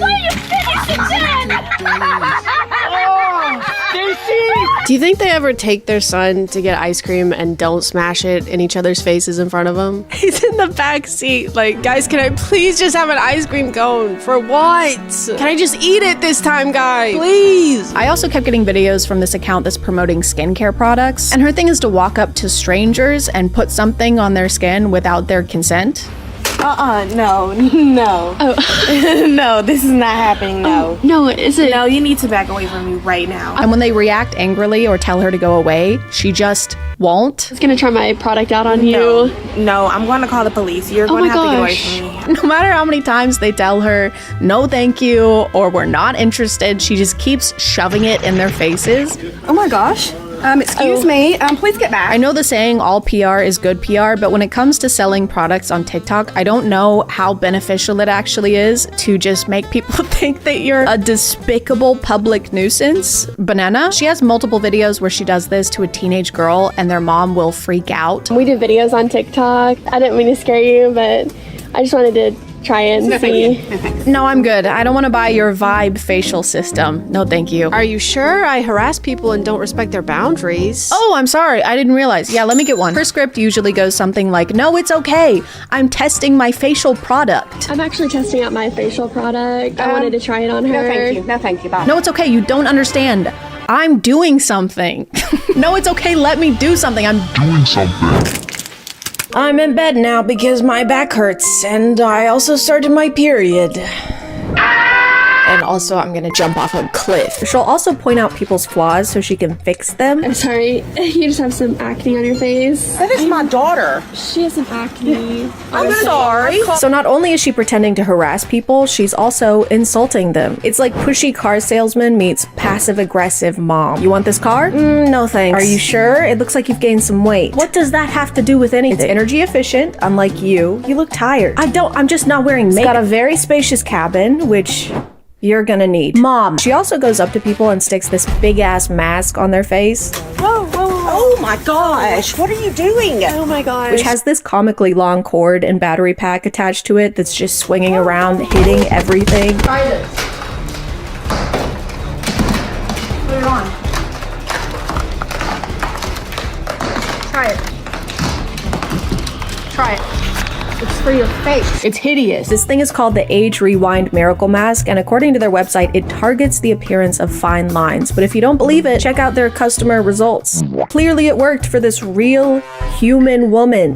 I love this product. I have never looked better. At least it's only $400 and sold out. And this part looks like a ball sack. Another kind of fake video I keep getting are these dumbass promos for no free promo. No free promo. There's this AI app that claims it can find your partner on dating apps using a picture of their face and their name. And the only promotion I ever see for it is through these undisclosed scripted promos that are just pure rage bait. Who are you? I'm my ex-wife. Who are you? Are you one of his Tinder dates? Can we not do this here? Like, wait, you said you weren't married? Look, yeah, no, he's married, and we have 2 kids. Guys, this is a nice place. Can we not? You have kids? Guys, please relax, okay? This is a nice place.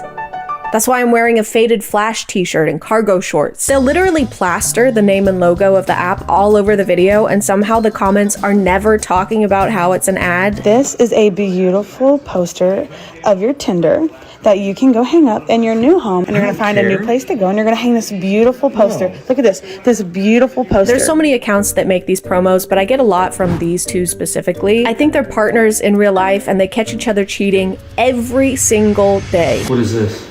It's your birthday present. See, I got you cheater cookies. I made those myself. And red flag cupcakes, since you're a walking red flag. Unwrap your present. Unwrap it. Oh man, I wonder what she got him. I sure hope it's a comically large screenshot of the no free promo app and logo. Wow. Printed out on poster board. And then on his account, he has a video where he gives her those same cookies because he also caught her cheating on him. Surprise. Do you love it? Because you're a cheater and a walking red flag. I mean, I don't understand what else. Open your birthday gift. Right now? Yes, open the gift. Oh man, I wonder what he got her. Oh my god. I just can't figure it out. I don't have no idea what it is. Is it a pony? Is it a puppy? Oh my goodness, look at that. On one hand, it's frustrating to see the comments eating this up, but on the other hand, it's mostly because people are concerned for her because they've made videos where she packs up their kids and leaves the house to try and escape him, or videos where he's being a total asshole to her. Ever since that moment, Excuse me? you've smelled like shit. Oh, so that must be why you made a Tinder then. Making some bullshit up. Maybe I made a Tinder because I don't want to be with somebody who smells like manure. There are a lot of videos that I'm not including because they're very triggering, including him yelling, throwing things, berating her. Actually crazy to stage this kind of stuff. Crazy in general, just to stage this. But to do it in order to promote an app that I'm assuming you're getting paid to promote, it's crazy. It's crazy and I hate it and you suck. Just wanted to say that on my webcam angle, that is not off-putting at all. So, you know, just faking a situation that countless women go through every single day so that they can get us to download this shitty ass dookie fart fuck app. And I know what you're thinking, guys. I can't believe an AI app doesn't care about having ethical marketing either. I'm just as shocked as you are. I also can't believe the sky is blue. But out of all of these, I feel like this account has both the highest production quality and the highest deception rate. They make these staged college classroom videos where a student or a professor is really pissed off. I have a PhD. That is a doctor. Thank you very much. Don't forget. Yes, sir. You have a 1.4 on Rate My Professor. I'm not even in this class. Now. I've been going around to the worst teachers' This classrooms. is my classroom. and helping you out. And you will never guess why they make these videos, ever. Not in a million years will you guess this. Ever, ever, ever. Never. Unless you guess that is to promote another fucking dookie shit ass fart fuck AI app. Then you'd be right. If you have a problem with my teaching style, you can leave. Are you kidding me? Because you can't teach and you are literally setting us up for failure. I have to turn to things like Save My GPA that will literally reteach me everything. I upload the entire textbook and then I have to use this, solely this. Because of you, I have to use this AI app that improves my learning efficiency. Here's what it looks like, by the way. Here's where you can download it and check it out. Also, here's my discount code. Use my code too while you're at it. They always stand up to the professor and hashtag own them by bringing up their Rate My Professor score. And the textbook is available at the bookstore and it's going to cost about $500. I have a question. I was just wondering, why do you have 1.4 on Rate My Professor? Well, I'll tell you what, this is a weed out class. Okay? Dude, this is a weed out class? That's sick. Guys, get your weed out. No, the teacher said he's fine with it. I rarely see comments acknowledging that these are all ads, at least in the top comments anyway, but it also seems like they're not paying attention to the website plug at all. In fact, they're mostly talking about how these videos just prove that college is a scam. Dr. Democrat for sure. School's a scam. Drop out and start a business. Charlie Kirk was right.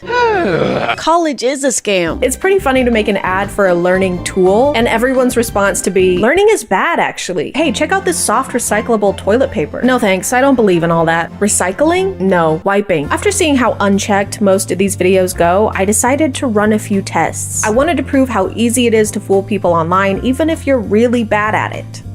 And barely trying. So I started faking things. Something your mom has never said to me, by the way. For my first stage video, I asked my friend Tom to pretend to be a complete stranger who's knocking on my hotel room door because he really, really has to take a shit. Like he really has to go really, really bad. Like he can barely hold it in. Oh, thank God. Hi. Hello. Do you mind if I use your restroom? I don't know. I'll be in and out, I promise. This one was pretty tough to film because Tom was so in character that I kept falling to the ground laughing. You let yourself up here? I told the guy down there I had to go. If you want me to go in the hall, I'll tell him you didn't let me. I don't. Sorry. Unfortunately, the comments didn't really buy this one, except for a couple who are just confused. They're not really fooled. They're just lost. However, I'm still gonna count this one as a win because the woman staying in the hotel room next to mine opened her door to ask if everything was okay. So sorry. We're recording the video. Okay. I'm not. Thank you. Sorry. So technically this one was a success without even having to post it on the internet. We already had someone convinced that there was actually a strange guy who really, really needed to shit in my hotel room. Shout out to her for checking in on us. Also, I'm very sorry you had to open your hotel room door to this. No. By the time I made my second video, I realized I wasn't gonna fool anybody unless I used the tried and true methods. So I put a date and timestamp on there to try and make it look like security camera footage. But I can't quite get my voice to do this. So instead, I just used an actual tea kettle. Oh no! No! Oh my God, I burned the water! I ruined the tea! I also also don't have a son that I can use for content. A human son, anyway. Oh my god. Are these for me?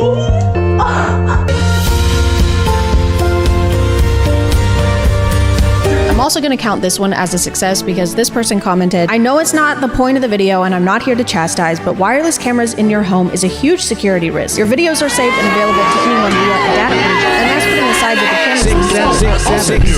For my last one, I wanted to dip my toes into the classroom genre of staged content, which was going to take a bit more effort, so I had a brainstorming session with my friends to figure all that out. I had also just finished watching the final season of Stranger Things, but that had little to no effect on anything. I don't understand. Could you say that again in English, please? If this is me and this is you, That's okay, him. This is the classroom. I need that later. No one. I don't understand. Are we in a classroom or are we not in a classroom? This is the classroom. Okay. I want this goddamn TikTok's heart on a platter. This is the only way. I think this might just be crazy enough to work. Let's do it.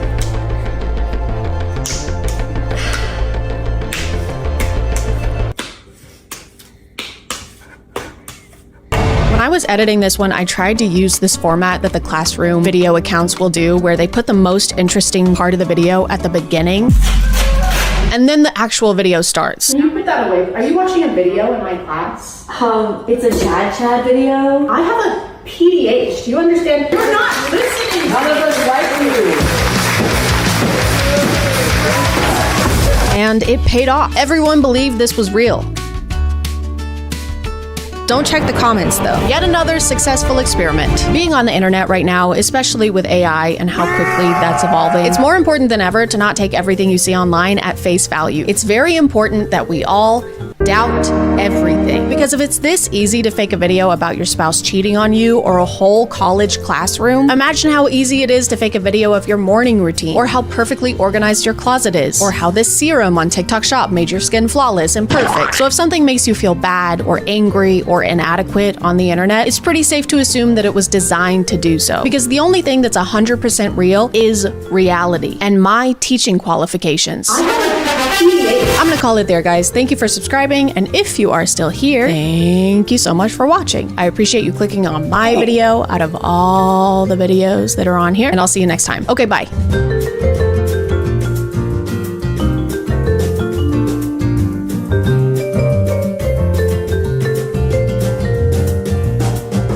Hello. Today I will be learning how to box from a very special guest, Jake Paul. Jake, why don't you say hi? Hey ChadChad, it's an honor to be here. Well, Jake, it's an honor to have you here. Why don't you tell us a little bit about what we're going to be doing today? Sure, well first I'll be showing you a little strategy I found to be very successful in winning fights. If done correctly, it has a 100% success rate. That's incredible, Jake. That's an is. amazing achievement so early on. It is. In your career. Congratulations. Thank you. Yeah, thank you. It really is. Okay, well, I guess I'm ready whenever you are.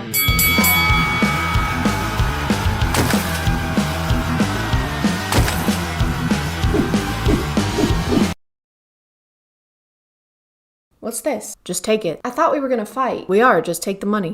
Okay. Now what? All right, now let me win. What?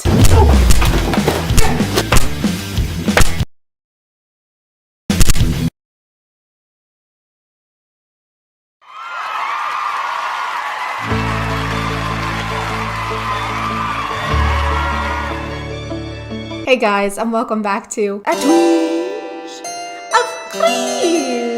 My name is ChadChad. Not really. And today we're going to be taking a look into the appalling world of Jake and Logan. I'm sorry, I promise I have better jokes in this video. I'm filming this after getting my second dose of the vaccine base, so please keep that in mind when you're passing judgment on my puns. Also, go get vaccinated. It's easy, it's quick, and why would you pass up on the once-in-a-lifetime opportunity of actually getting something for free in America?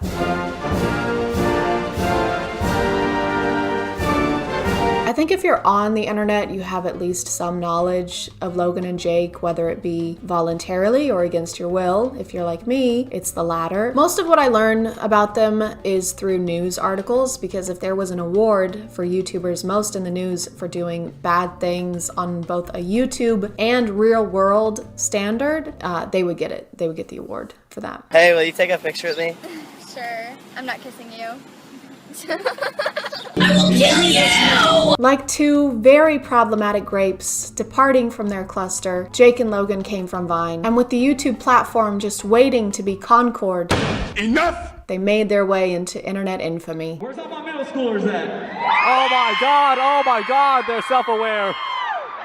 Elementary school? Oh my god, they're so self-aware. One of the first things I heard about them after Vine shut down was during that era on YouTube when almost every channel was reacting to the music video It's Everyday Bro, which had more flow than a Progressive commercial and was posted 4 years ago. 4 years. 4. There were so many videos posted about it that I don't think there's anything left for me to contribute in 2021. So I'm gonna move on to their more current content. Jake is obviously a professional boxer. You know, his brother is a lot more talented, has a larger following. Those type of things. You literally, that's like calling Kylie Jenner Kendall Jenner. Like, doesn't matter. Still a compliment. You ever whoop your ass when you were the little brother? That was a question, Jake. You're supposed to respond. I just don't care about your questions. 50 people want him to win, 50 people want him to lose, and I was shocked because it's got to be like 90-10. Pretty amazing how many people don't like you. I actually kind of find it pretty impressive, your ability to be disliked. Because Dylan wouldn't sign a contract. Well, I'm trying to wait for you to stop talking. Okay. Bro, you were 36. So a lot of his content is related to that. But there is this. This was posted end of last year. And this looks good. I bet it's great. Ladies and gentlemen, thank you all for coming tonight. Let's give it up. Welcome to the first annual training camp talent show.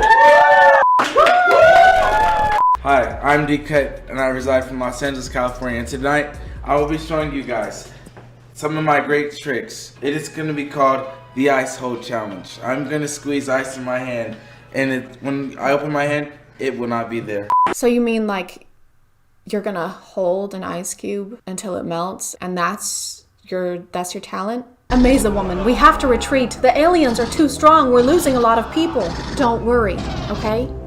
We still have Melt-A-Cube. Hey, I'm Melt-A-Cube. What the hell is he gonna do? Well, I think it's pretty self-explanatory, Llama Girl. He's gonna melt a cube, watch. Yeah, so I just... Oh no, they have Melt-A-Cube, guys, we gotta go. Oh my god, it's working, they're running away.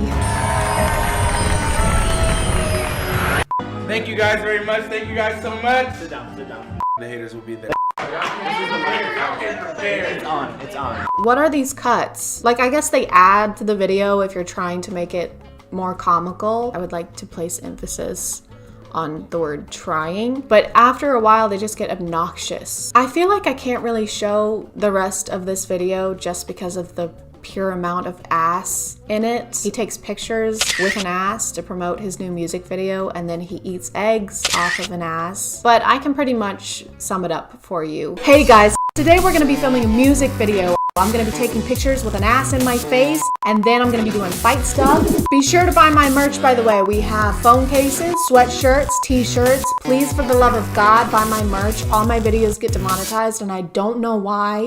Logan's recent content seems to be much more bearable. He has that new podcast, and he's also doing the fighting thing. I'll answer the Muhammad Ali question. George Foreman. If you tell me what 7 times 8 is. Why are we still here? You can't do math. I've made a severe and continuous lack of my judgment.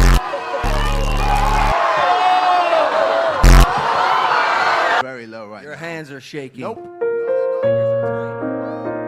Your hands are shaking and your fingers are small. Okay, well. That probably has something to do with him getting a new PR team and or manager after a little something that happened in 2018 that rhymes with ilming a lead dotty. I've made a severe and continuous lapse in my judgment. In more recent controversies, Jake and his squad were seen looting a mall in the midst of last year's protests, where Jake is on video saying, "Hey yo, give me a free cologne."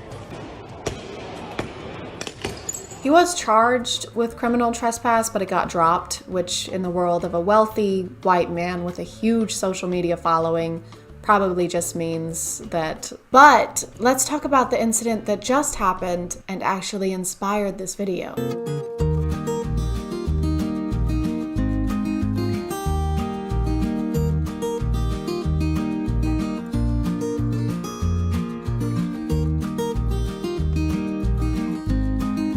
The stuff I've read about this mostly uses Jake's name, but I think it's safe to assume that Logan is driving the other golf cart, considering he's the one who lives in Puerto Rico. It also says they're launching an investigation, but I think we all know how that's gonna go. Hey, you can't do that. That's bad. Is it though? Excellent point, Mr. Paul. Have a great day. Jake's defense, of course, has been that he didn't know you're not supposed to race golf carts on the beach and that it's turtle nesting season, and I'm sure there are zero signs or guidelines on the beach that would have educated him on that.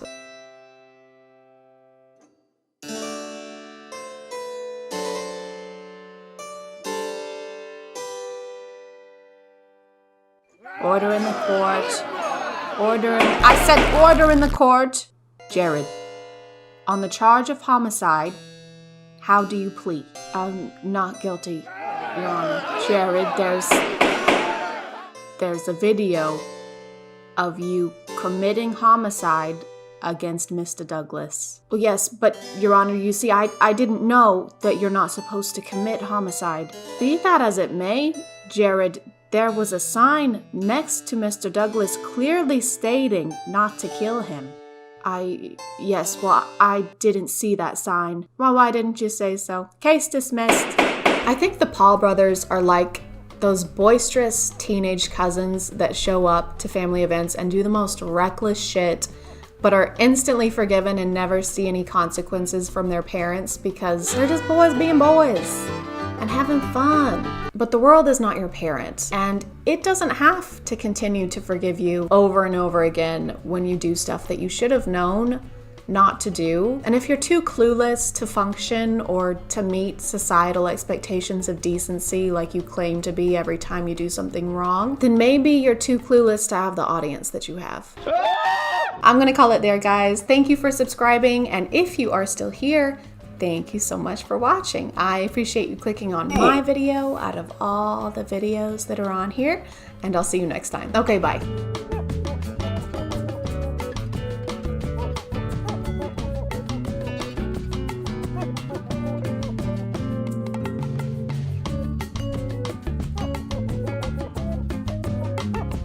Hey guys, and welcome back to My name is ChadChad.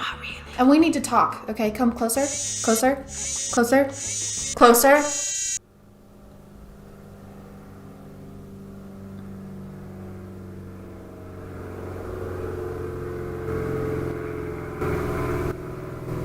I am stressed out. Personal things and then life in general, the state of the world. And you're stressed too. Like, it's a fact. We're all stressed out. And it's okay to take it easy on yourself when you feel like that, which is what I'm doing today, which is why there's no green screen intro to this video, which is why we're watching something that I want to watch today and not awful, horrible, nightmarish TikToks that were probably made by someone problematic. And when I say want to watch, I mean want to laugh at, not with.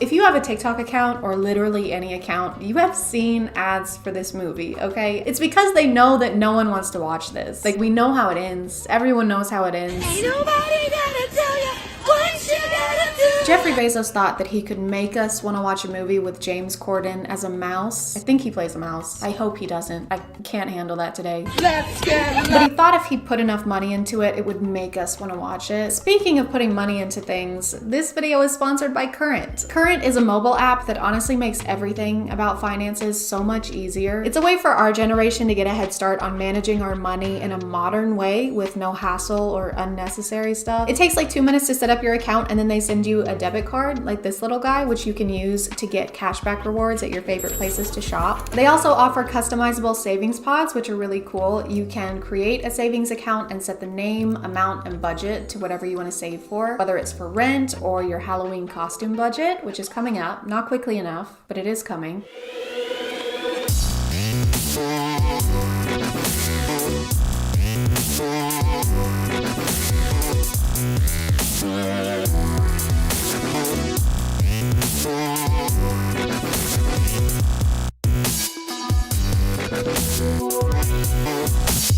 So if you want to try it out and get your direct deposits faster, the link is in my description, current.com/ChadChad. It's free to sign up, and like I said, it takes less than 2 minutes to get started. Thank you for listening, and thank you so much to Current for sponsoring this video.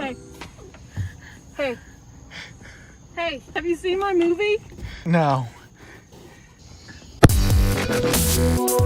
Theater kid, so don't yell at me if I get the technical terms wrong, but the previews that I saw, it didn't sound right. Like, it was just a little off. I don't know if it was the harmonies. But now that I'm seeing this, I'm beginning to conjure a theory where they saw how good movies like the Addison Rae movie, the Kissing Booth series, they saw how good those were doing from people just watching it to make fun of it, like I'm doing right now, that I'm actively contributing to. I don't care, okay? Because I'm sad. Mr. Cecil. Freshly picked from the farm. Parsnips. And a parsnip in a pear tree. And a fit, my fist staring at me. Okay, this is the song. This is the song that I heard. I'm gonna be the sun and just to be wrong. This is technical stuff, but the camera hasn't moved in like 20 seconds, so it's kind of boring to watch. Still hasn't moved. Still hasn't moved.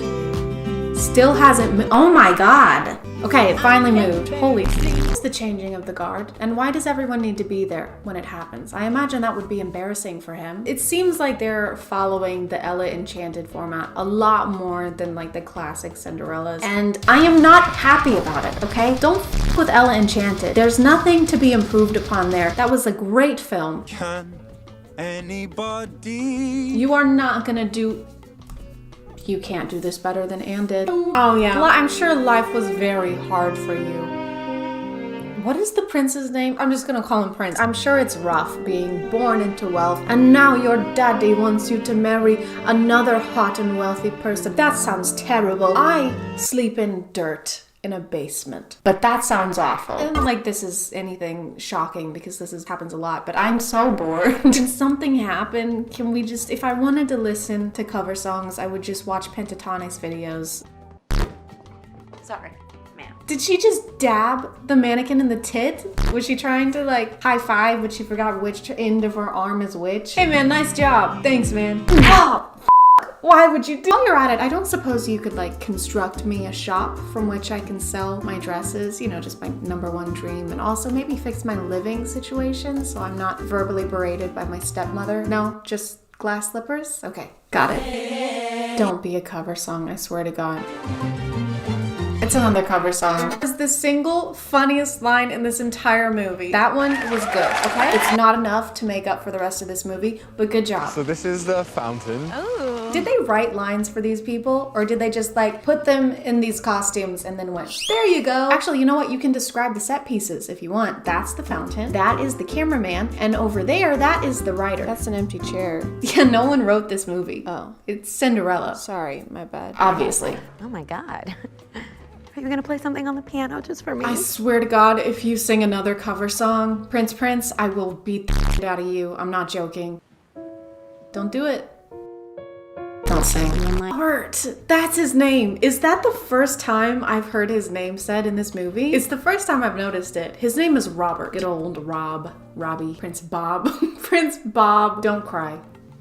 I found Oh my God. Stop. Called it. Did I call it? I think I called it. Feels like that was so long ago. What's happening? Gwen, my darling girl, I hereby place you first in line to inherit the crown. Also called that, I think. I'm so sure that I did.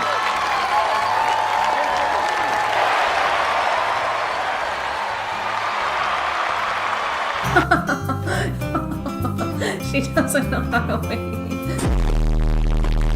Hello? I pulled it off of this hideous dress that my brother Prince Bob got for me. Anyway, here you go. Enjoy. So, not as bad as I thought it would be, but still not good. Let's say your mom made spaghetti one week and you're like, oh cool. And then the next week she makes spaghetti again. We're still on this, but that's fine. We still like spaghetti. Spaghetti is good. And then she makes spaghetti every night for the rest of your life. And you're like, okay, well, I kind of hate spaghetti now. Y'all can let me know what you thought in the comments, but I'm gonna call it there. Thank you for subscribing, and if you are still here, thank you so much for watching. I appreciate you clicking on my video out of all the videos that are on here, and I'll see you next time. Okay, bye.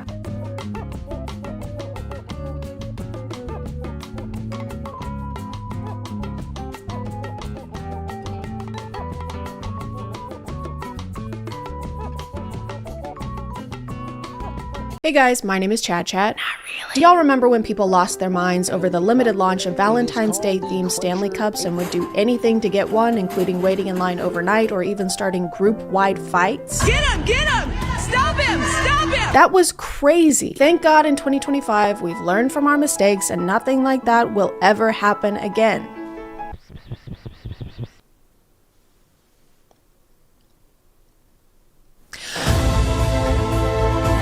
Over the last 5-ish years, it seems like drinkware has become less about staying hydrated and more of a collecting hobby for some. Whether it's Hydro Flasks, Stanley Cups, this tumbler from Buc-ee's, I would walk barefoot over hot coals for this thing. That's not a joke, I'm not kidding. And as of a couple weeks ago, the Bear Cup from Starbucks. This thing was announced on Starbucks' TikTok page on November 4th and it got crazy interaction. It had about 2.3 million likes. You'd think that might tip them off that there would be a lot of interest in this cup, but I guess they don't understand supply and demand, especially when the demands are to give their employees a better work environment. The cup is a pretty basic glass bear with a hat on top, which is pretty cute. Putting hats on top of things that shouldn't have hats on is always going to be cute. They got us there. But for $30, I don't know, maybe it could have a handle. Maybe you could hold it in any other way than grabbing it by the neck. Bears don't like that when you do that to them. Trust me, I've tried. Or maybe it could fit in a cup holder. Any cup holder. But despite the price and the impractical design, these things sold out basically everywhere in minutes. The store is now open. Run. Or sometimes in seconds. Oh. That's it. We only had 6. And I guess that makes sense for a high-ticket item like this was. Everyone wanted to get their hands on it. I mean, their paws on it.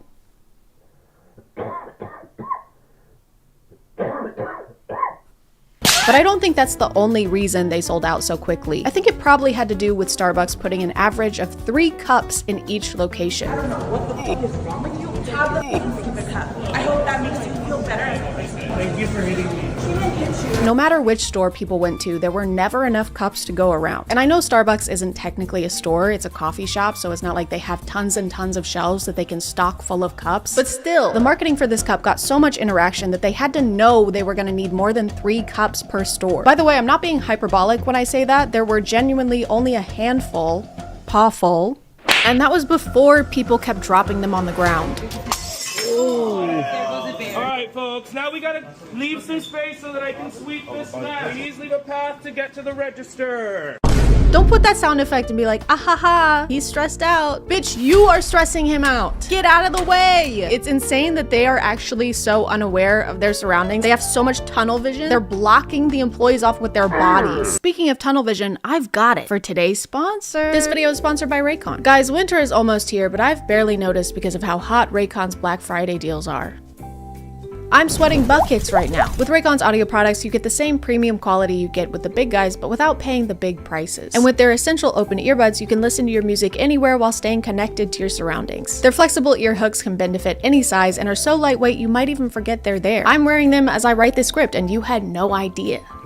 And neither did I, because I forgot. They've got 8 hours of playback time and 36 hours of battery life with the charging case, meaning a single charge can get me through days of thrifting trips, dog walks, and shower scrubbing. Plus, with their digital signal processing tech, they're made to optimize your voice while blocking out everything else. So when I call my mom, she can't even hear the shower scrubbing. Can you still hear me when I'm doing this?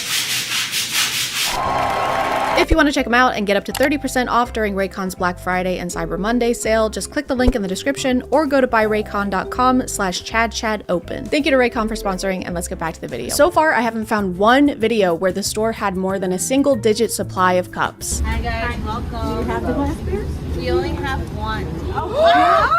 You're lying. But what's even crazier than them failing to predict this is the fact that they also didn't enforce any kind of limits on how many cups each person could get. They told me there was only going to be 4. People going crazy, like damn leave some for the rest of us. People were just allowed to walk in and grab as many of these cups as they wanted, which means the resellers flocked to these cups like bees to honey, or bears to honey.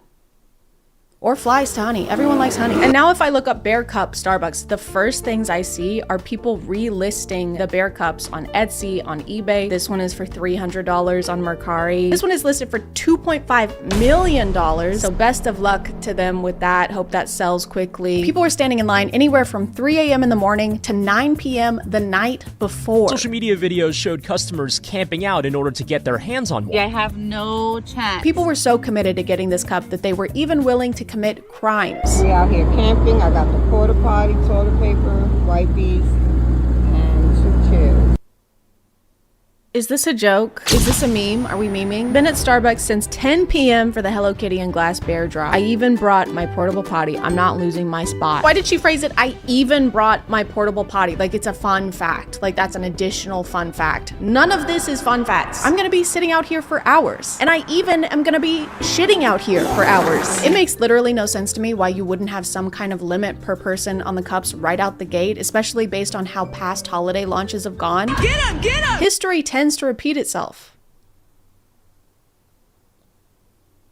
History tends to repeat itself. Imagine having such a wanted product, seeing people start queuing up the day before and going, wow, this is great. Everyone will be respectful and only grab as many cups as they need. Are you sure? I mean, there's something called greed. Yes, I love Michael B. Jordan. So you've been standing in line for hours or all night even. Your feet hurt, it's cold, the woman in front of you is shitting into a bucket. And after all that, you still don't get a cup because the guy in front of you swipes them all so he can list them on eBay for 17 times the price. Just bought this cup for $30. In 20 minutes, it's sold right there. $215. This guy. Surely that wouldn't cause people to fight each other or anything. That wouldn't.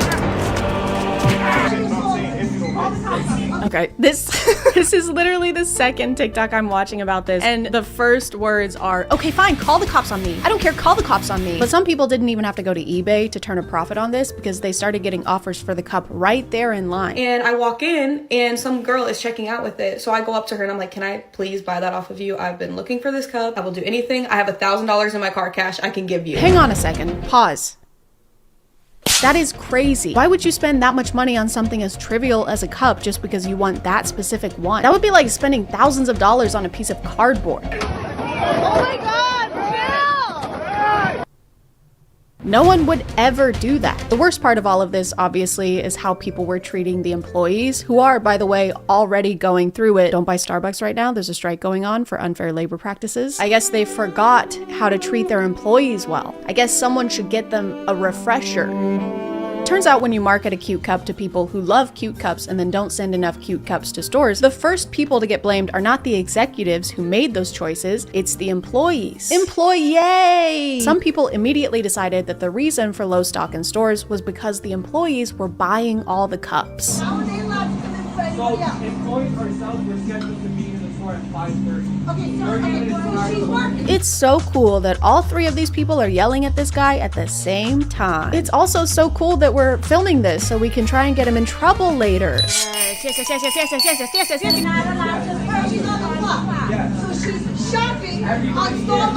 Thank goodness this woman is here. I was beginning to worry no one was around to advocate for the billion-dollar corporation. Shopping on Starbucks Plus. And you're hopping on Starbucks' clock. Hop off of that thing. Stop riding them. Trying to get an employee in trouble and potentially messing with their livelihood because you didn't get the product you want is slimeball behavior. I'm sorry. Slimeball core.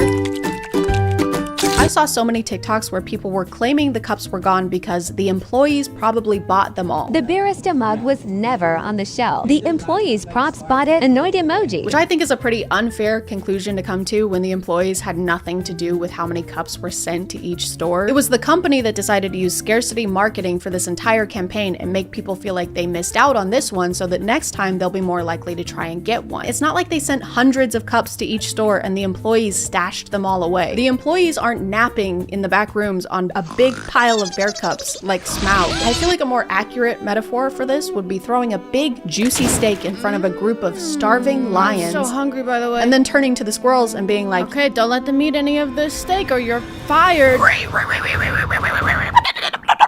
I haven't. On top of all of this, employees had to deal with people like this. I was here at 5:30. I've been sitting in my car. I sat in car. Stop talking over her. Yes, oh my god. This is giving me PTSD, like flashbacks to working in a call center. This is terrible. Show me the cameras, please. I can't show you the cameras. But you can. You're claiming. Bro, she just said she can't show you the cameras. Oh my god. Okay, we're not going to serve you, unfortunately. Well, you have to. No, they don't. I cannot show you the So cameras. go look at the cameras. There was maybe like 9 people lined up, but they were lined up at the exit. So I walked up and stood at the entrance. It doesn't matter if the line is over here or if it's a few feet over here. This is still the line. It doesn't matter if you walk up and you just decide to start your own line based on the sign in front of the doors. The doors both open. People enter through the exit all the time, every day. It doesn't matter. So everybody pushes through, all right? I was one of those people, but I was in the front. You were in the front because you created your own line. I'm on his side. Who forms a line at an exit? And then he replied to that comment and said, people that use a lot of pronouns. How? I'm sorry, but if they lined up at the wrong spot, he's right. No, he's not. What is, I'm so angry. It looks like they're not going to be restocking the bear cup because, like I said, they're trying to make you feel like you missed out so that next time you get in line a week before launch. That's a lot of poop buckets. Things are going to get pretty grisly. I do feel kind of bad for the people who really wanted a bear cup but couldn't get one, so I decided to recreate it right here in my home so that I can have it, not you. You still don't have one. Hey guys. Hi. We have 10 minutes to make a bear cup from scratch. Also, we weren't allowed to make a plan before this, so we're going into this blind. Call us mice with no tails because that guy's wife cut them off with a farmer's knife. Start the timer. 3, 2, 1, go. Okay, we have 10 minutes. Okay, 10 minutes to make a bear cup is easy. Here's the plan. Hold on. We're going over here, actually. This is what Minto does to all of her toys. She tears them up and she rips everything out of them. So I think we can use something like this and we can put the cup inside. Wait, okay, so look, here's one with a hole in the top. This kind of feels like really This promising. is basically a bear if you take away the P and the inguin. Wait, okay, so here's a squid. Okay. Wait, this is like a perfect hole in the top, like that. It is, but does it resemble a bear enough? If you take away the S and the quid. Yeah. Me when I'm British and I'm robbing you. Take away the quid. Take away the quid. Take away the quid. Sorry. There has to be something This one. bearish. This simply won't. Me when I'm a stockbroker and I'm looking at the S&P 500. Wait. That's a log. Yeah, but it's close. Wait. It's close to kind of like, whoa. That's a monkey. Okay. Well, this is a bear. Okay, actually we could use this. Now that I'm thinking about it, this is a bear. We have 5 minutes left. We have to go. This has a hat on it. I feel like we could use that. That's important. All right. Can we get the bill? This is very wait, hold on. Me when I'm trying to decide who's paying the check at dinner. Don't film her for this part.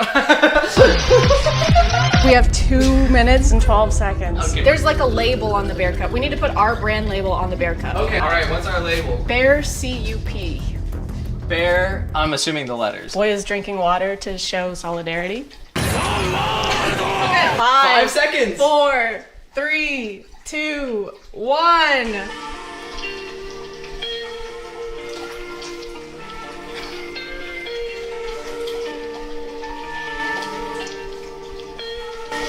Alright, here we have our very own. As you can see, we have all the basic functions that Bro. I'll take over from here. Bro. This is our bear cup. Bro. Decked out in all of the bear necessities. Hi guys. Here's my password. Oh, thanks. I just found it. I guess we should fight over the cup now. I don't really want to fight over this. I think I Give this one, dude. Give me the cup. It's spilling. Give it to me, bro. It's spilling. Give it. I'm trying to finish my. You know who really deserves this bear cup? Is that little lady right there. There you go. Oh, sorry. Excuse me.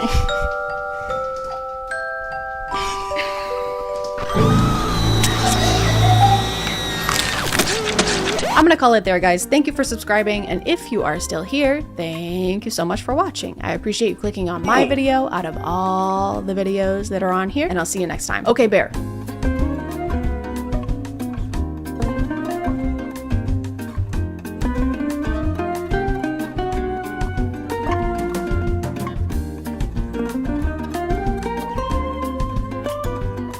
Oh man, which of these perfumes do I use? I don't know anything about smelling good. If only there was a Polish media personality and businessman who licks bottles here to give me advice. Oh my god, it's a Polish media personality and businessman who licks bottles here to give me advice. Yay! This is a good thing that's happening right now. Hey guys, do you like smelling things? Do you like getting sprayed on your skin with a liquid and then sniffing that liquid and going, top-notch liquid? Then you're gonna love Jeremy Fragrance. Jeremy is not a new phenomenon. He's been on the internet way longer than I have. He's been reacted to and discussed before because people can't quite comprehend him as a person or why he does the things that he does.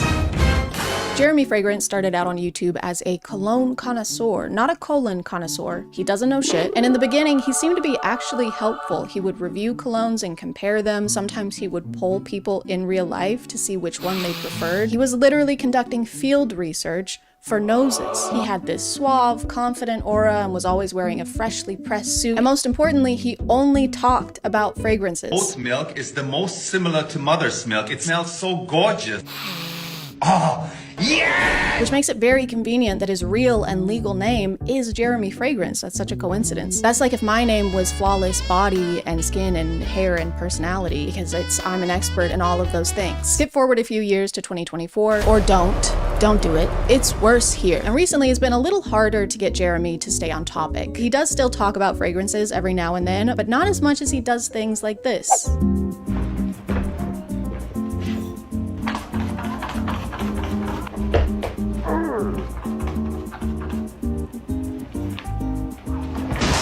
And when he does do a review, he'll start out talking about the cologne, but then by the end reveal some kind of deep secret about himself. Just like me after having 2.5 lemonade Trulies. And the last one I don't talk so much about is Perry Ellis 360 Red. I love it, man. It's the dildo of the fragrance industry. I'm sorry, it's the what of the fragrance industry? I don't think that's necessary, Jeremy. You don't need to use that, especially not when we have today's sponsor. This video is sponsored by Bellesa Boutique. Bellesa and I are doing a big giveaway, so stick around, why don't you? Bellesa is a bi-woman sexual wellness company with a mission to close the pleasure gap, but that's the only thing they want to close, if you know what I mean. There is something in my eye, actually. There's literally something in my eye right now. And to help accomplish that mission, Bellesa offers fun, sexy toys made of high-quality, body-safe materials. The Pebble by Bellesa, for example, is rechargeable, waterproof, and has pressure wave technology that combines both vibration and suction. They come hand in hand, or in this case, Pebble in hand. Speaking of hands, the Pebble is ergonomically designed to fit yours perfectly. It's lightweight and lines up with your index finger just right so you can get it done just right. It's got 5 levels of intensity per mode with no annoying random pattern, so you can actually focus and not feel like your toy is yelling at you in Morse code. And if something disastrous ever happens to your toy at the paws of your dog, Bellesa will replace it for you at no cost aside for evidence of the crime, aka a mugshot of the accused. And if you sign up for our giveaway by clicking the link in the description, you're guaranteed to win a discount or perhaps even a free toy if you play your cards right, so you won't have to resort to Perry Ellis 360 Red. So be sure to check out the link in the description. Thank you to Bellesa Boutique for sponsoring, and let's get back to the video. But the most important update in Jeremy's content and his life journey is that he is looking for a girlfriend. And no one really saw this coming. He's only vaguely alluded to it in the past. All right, ultimately, of course, I want to have a girlfriend and a wife. What I want is what I need to find somebody. I want a girlfriend, baby, and marry her. I'm still searching for a girlfriend. Nice. But now it's finally time for him to find the one and settle down. Love is just in the air. And so is a lot of Dior Sauvage. But when you're a guy like Jeremy, a genuine connection can be hard to find. He's been busy. He's got his own fragrance business to run, and he found Jesus as well. #1 fragrance icon that follows the teachings of Jesus. People are always finding that guy. Maybe he doesn't want to be found. If he keeps hiding like that, found you. No, I thought this was a good spot. Just found Jesus. And now you're tweeting it. Of course. Of course you are. Prison. Now everyone's gonna know where I am. So Jeremy decided to take matters into his own hands and announced that he'd be finding his soulmate with the power of social media. So I'm looking for a girlfriend. You must be Christian and you must be under 32. I was thinking 35, but let's say under 32. In his announcement video, he only mentions 2 requirements for being his potential girlfriend. She has to be under 32, even though he's 35. And I can't decide if him only having 2 specifications is a bad thing or a good thing. On one hand, it seems like you'd have more requirements for someone you want to spend the rest of your life with. But on the other hand, if this is what you're posting on Instagram,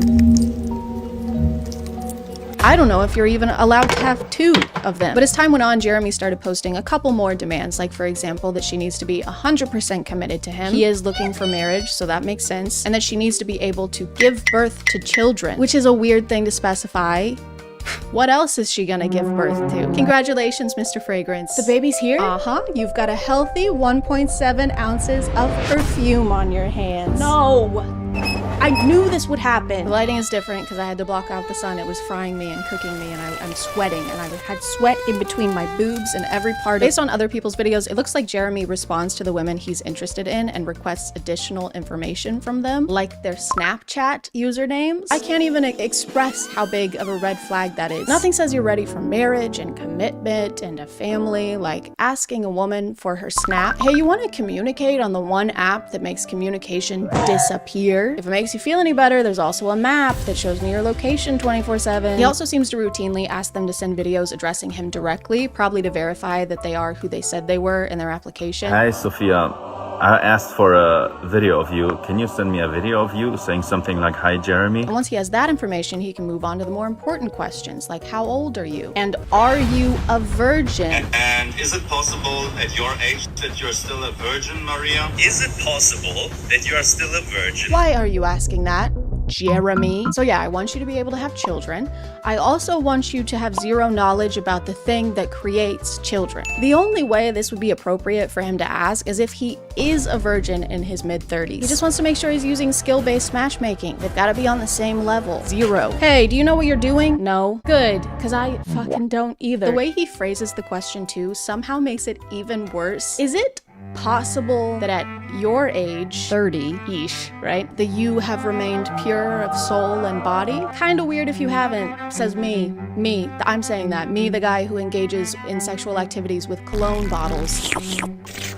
In this one, he even takes a dig at this woman's appearance. Hey, pretty woman with the intense teeth. Intense teeth. Jeremy, you have incense teeth. This is frankincense, and I will eat a bit of this. You have no room to talk, literally, because your mouth is so full of things that you're not supposed to put in your mouth. And I really wish it was, but this isn't even the worst thing he sent to someone on Snapchat. I gotta interrupt your video. I got totally a boner seeing your face and seeing you talk. Totally a boner in my pants, but I'm not going to show it. What the fuck are you doing? You can't send videos like this to someone you don't know who follows you on Instagram because you're a public figure. Also, he mentions here that the video she sent him was of her simply talking, was just of her face, so this reply was completely inappropriate and uninvited. Also, I read her comments, and this girl is 18 years old. 35-year-old man, by the way. And she claims he was fully aware of that fact and even commented on it, calling her ultra young, ultra yuck, ultra ewy. I thought he was looking for someone to have a child with, not an actual child. When he said under 32, I didn't realize he meant as under 32 you can get without him risking jail time. Now we understand why he needs to spray himself with so much cologne. It's because he's a massive piece of shit. Sending videos like this appears to be a pattern for him because it is. He does it a lot. You're so flirty, just seeing your text makes me, if I can say so, erected. Even going as far as requesting specific pictures or videos from them. Later, without the top that you're wearing now, would be an interesting picture, Corey. Are we still following the teachings of Jesus Christ here, Jeremy? I don't know where he taught this. I must have missed that chapter. And on the 8th day, he said, "Thou shalt get thousands of women to add you on Snapchat so that thou can use thy influence in order to solicit nude pictures of them." Amen. And these are just the cases of him doing this that people have posted, so it's very likely that he does this all the time. But he's looking for a committed woman, guys. He said so. He said it's great when woman is dedicated to man, so that he can be dedicated to aging like a fragrant, skinned, unrefrigerated avocado. It seems like he's always been kind of weird with women based on the fan interaction videos he posts. Jeremy runs into fans a lot. It's almost like he's the one seeking them out. His thing when he runs into them is to try and guess what kind of fragrance they're wearing, and when it's a guy, it's a pretty normal interaction, but when it's not, he feels the need to make some kind of comment on their physical appearance. Wow, what a woman. Very attractive woman. Just female Musk. Your girlfriend? Yeah, this is my girlfriend. Congratulations. Thank you. Is it okay that I smell you real quick? Yeah, I mean, I don't... Basically, he can't see a woman or a girl without trying to flirt with them in some way. So it's safe to say that I have a lot of competition. I don't know what it was, okay? Maybe it's the way his hips thrust in a sporadic, irregular way, or the way he lives so dangerously on edge of the age of consent. But there is just something about him, and I can't live with the regret of never even trying. Just want it noted that I started my quest of trying to get Jeremy to fall in love with me before I figured out he's a terrible person, unworthy of my time. So it's exactly like every dating experience I've ever had. And so I shot my shot. I shot my shot on Instagram, and he didn't even look at my story. I shot my shot on Instagram again. I shot so much shots that the state of Tennessee actually tried to protect my rights. But it didn't matter because Jeremy still didn't notice me. So I decided to try and play by the rules. I painstakingly crafted the perfect opening message that no man could decline, and then sent it post-haste to his application email. It reads as follows: "Dear Jeremy," if that is your real name. It's not, by the way. His name is Daniel. Who does that? Who says their name is something when it's actually something completely different, really, and not that at all? What kind of annoying? My name is not important, and I am a 27-year-old female. Works out semi-regularly and is fertile. Extremely fertile. I have 10 children. I'm also a virgin. Jesus is my number 1. You can be my number 2, though. I'll call you my little doo-doo. This is what I look like, and I would love to chat with you via FaceTime or Instagram. Please. And then I waited for days. I didn't even leave my desk. I've been sitting here the whole time. I've peed into every container that can hold pee, and I'm fresh out of containers. Please send help.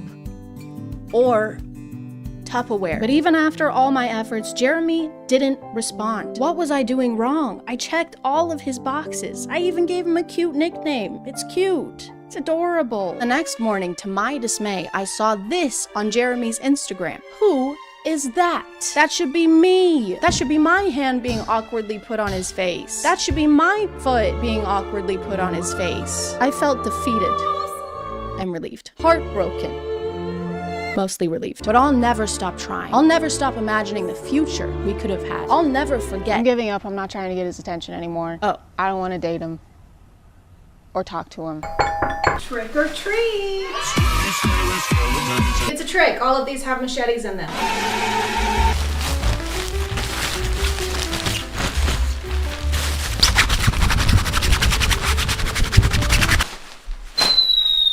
Hey guys, and welcome back to A Tween Job Spooky Cringe. My name is ChadChad. And it's Halloween, or it's around Halloween when I'm filming this. I don't know if it'll be posted by then because deadlines are spooky.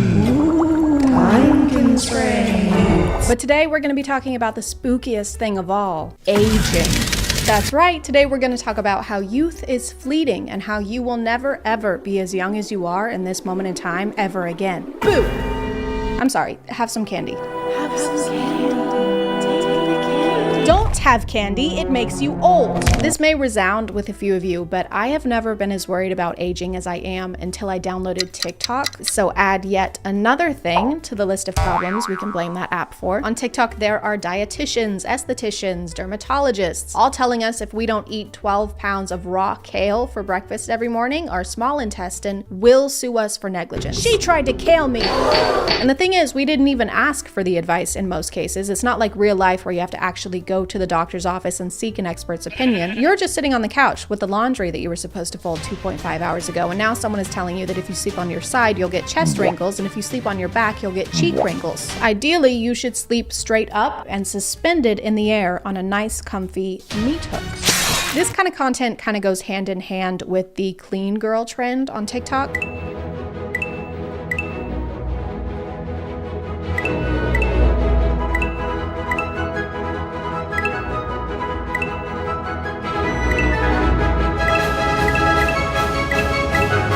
And if you don't do all those things, you are a stinky, dirty girl. Even if you're not a girl, I don't care. You're a grimy little dirt girl, and you probably eat worms and blue cheese. Clean girl is not really a trend, though. It's more a type of lifestyle content, like the Liver King, or people with those really intense morning routines that are like, I like to wake up before the sun because the sun is lazy. I am better than the sun. I'm stronger, faster, brighter, and I have more gas. And if we don't have time for a 19-step morning routine, that's kind of on us. We should make the time by using today's sponsor. This video is sponsored by HelloFresh. I've been a customer of HelloFresh before I even started making YouTube videos. They're the world's leading meal kit company that sends all the fresh ingredients you need to make a delicious meal right to your door. It can take away a lot of the stress that goes into meal planning because you don't have to make any lists, and the portions are pre-measured to the exact amount so that there's little to no food waste. As a visual learner, I appreciate that the meals come with step-by-step instructions with example photos, so you can kind of keep up with what your ingredients should look like during each stage. Each week, you can select the meals you want. You can also change the amount of people you'll be feeding and schedule delivery to whatever works best for your schedule. I've still been trying to eat less meat, so I usually go with the veggie options. Every step lets you know what you should be prepping while other things are cooking, so it's all very time efficient, which is great for when you're in a rush or just very, very hungry. This turned out really well. It tastes amazing, and it made my house smell even amazinger. If you want to check them out, using my code ChadChad will get you 65% off in the US, but no matter where you are, there's a special discount using my link because it is valid internationally. Thank you to HelloFresh for sponsoring today, and let's get back to the video. Obviously, one of the first things you can do to avoid aging is by eating healthy. I'll show you what I ate in the morning, but here's my milk. Raw, of course, with cream on top. Of course, raw eggs for myself as well for energy and nutrients. And then I get work done for a few hours. Then I get a couple more eggs before me and my dog go outside and move our bodies. Obviously, I'm not a nutritionist, so this could be good for you, but do you like yourself? Does this spark joy? Does it spark anything other than stomach cramps? Don't drink coffee in the mornings, drink egg. Don't even talk to me until I've had my cup of salmonella. I'm joking. Wouldn't be in a day in the life if we didn't include my dog's food. You know your meal choices are a little bizarre when I can't tell if you're about to feed that raw beef to your dog or to yourself. Then I go ahead and prep some grass-fed pasture-raised beef liver, practically the only supplement that you need. I eat this every day, 1 to 3 ounces. Both. It was both. It was you and it was the dog. Pasture-raised, chemical-free sirloin, and eat with my dog. Don't do a jolly little dance. That meat is so raw, you need a plan B. There she is. You're not wearing your Halloween costume. Why are you not participating? Mother, I am deeply concerned for this individual's well-being. She's going to have more scurvy than a pirate.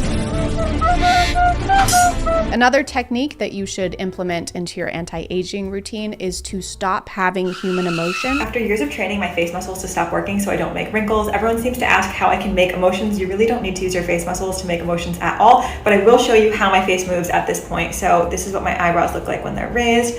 Put them together. This is like saying you can prevent getting gray hair by ripping all of your hair out. Really just solves the problem at the root. I'm going to show you how to do it. The idea is simple, but you do have to practice. Take your fingers and put them over top of your eyebrows. Push down on your forehead.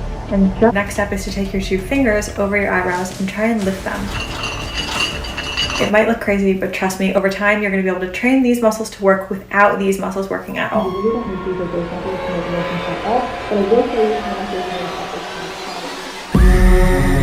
Number 1 is avoid repetitive or exaggerated facial expressions. Everyone says that it looks like I have Botox. I don't, but it's because over the years I have avoided moving any muscle in my forehead.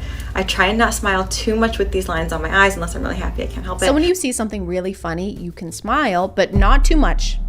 And not for too long. It's like one of those TikTok POVs where there's a numerical limit on every bodily function. Don't worry, I'm sure you'll get more smiles this year. Yeah, I hope so. Are you serious? What happened? I only got 1 smile for the whole year. Oh man, I got 69.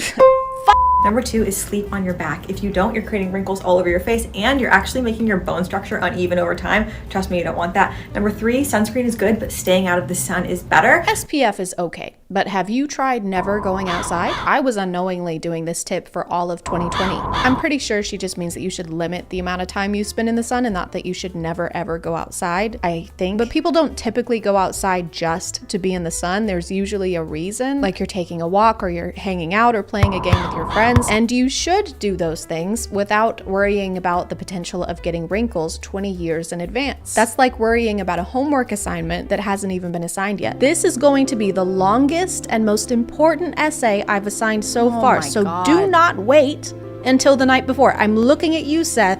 This makes up 97% of your grade. When is it due? When is it due? That's for me to know and you to never find out, Seth. 3 anti-aging tips from a facial plastic surgeon. Number 1, sleep on your back and avoid sleeping on your face. When you sleep on your face and apply pressure to certain areas, you develop these sleep lines that turn into wrinkles over time. There are a bunch of videos like this giving tips on how to sleep to avoid getting wrinkles. You're only supposed to sleep on your back because otherwise you'll age unevenly. But how are we supposed to make sure we're doing that? We're sleeping. You're gonna wanna set alarms for every 30 minutes throughout the night just so you can make sure you're only sleeping on your back. What do you mean you're not comfortable and you can't sleep and you're about to lose your job? Well, don't cry. You're gonna give yourself crow's feet. I would know. What are crows? I'm not saying that you shouldn't do any of these things. Skincare is a hobby for a lot of people. I like skincare. I do some of the skincare.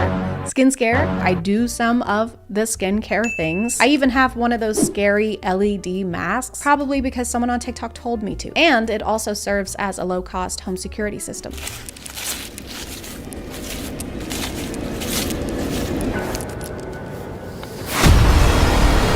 But we also have to worry about the rest of the body aging, not just the face. This is aging your neck.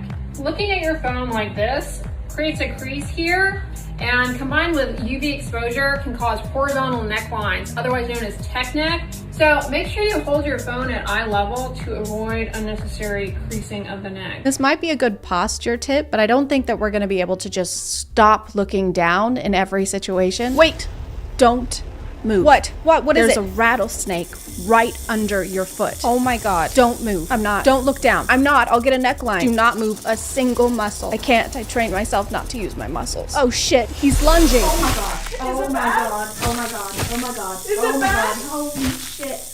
Is it bad? Today we need to talk about laugh lines, what causes them, and 3 simple solutions that you can do every single day to treat them. Can you really treat wrinkles? It's not the bubonic plague. There's so many strange terms for this stuff, like aging gracefully. Are we doing ballet? Is this the nutcracker? Am I cracking nuts right now? I want to age awkwardly and clumsily. I want to trip and fall through time and then cannonball into my casket. Then I want my casket sent through a wipeout course. Premature aging is another one. The combination of that creates premature aging to the hands. Premature implies that something is happening too soon or at the wrong time. And there's no wrong time to age. It differs from person to person. That's like saying I came prematurely. The invitation said 6. Second cause is gravity pulling our face down at all times, and my solution is to sleep as flat as possible. Because if you think about it, you're upright, gravity's working on you all day. Why would you sleep in any kind of an upright or elevated position? You're just going to be giving gravity the chance to keep pulling down on your face. I think it's pretty clear what we have to do. We have to eradicate gravity. Because do we really need it? No, what if it was never invented?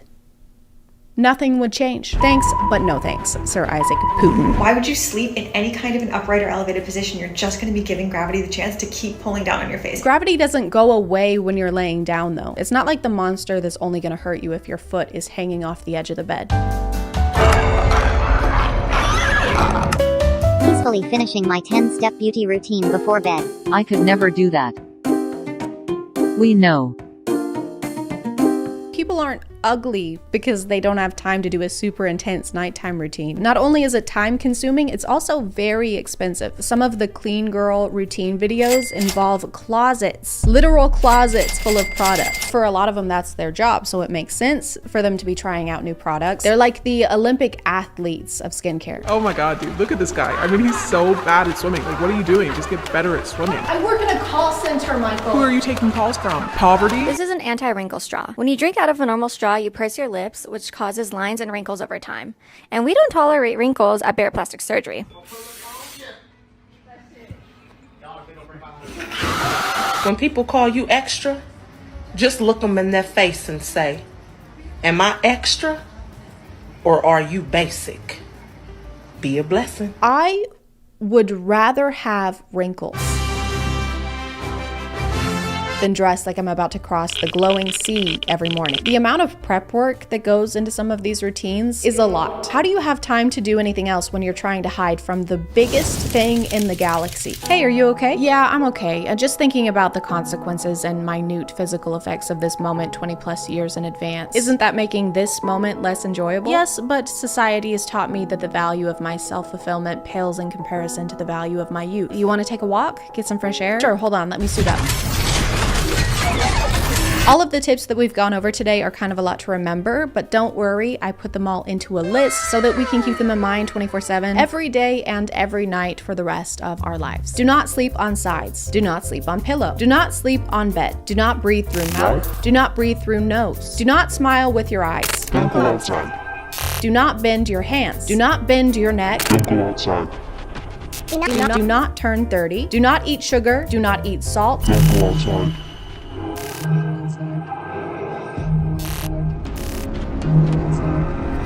Do collect the blood of 20 virgins and offer it to the universe in exchange for everlasting youth and beauty. Look hot forever. Drink egg. I'm gonna call it there, guys. Thank you for subscribing, and if you are still here, thank you so much for watching. I appreciate you clicking on my video out of all the videos that are on here, and I'll see you next time. Okay, bye.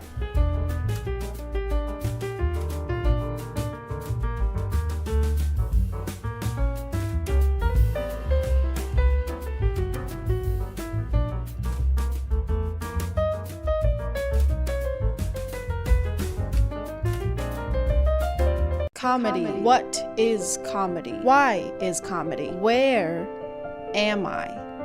Help. Comedy started with those court jester guys with the shoes and the bells, and they dance around and fall over. And now we have people on TikTok who do crowd work where they're like, are you two together? Are you dating? Your siblings?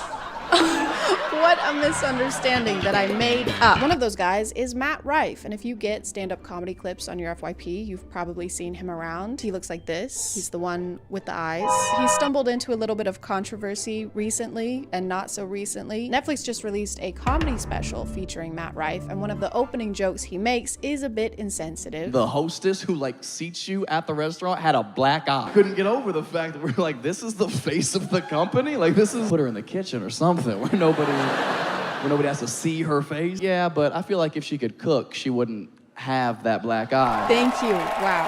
Thank you. It is so great to be here. Thank you for coming. Domestic violence. That's my time. I'll be here all week. What?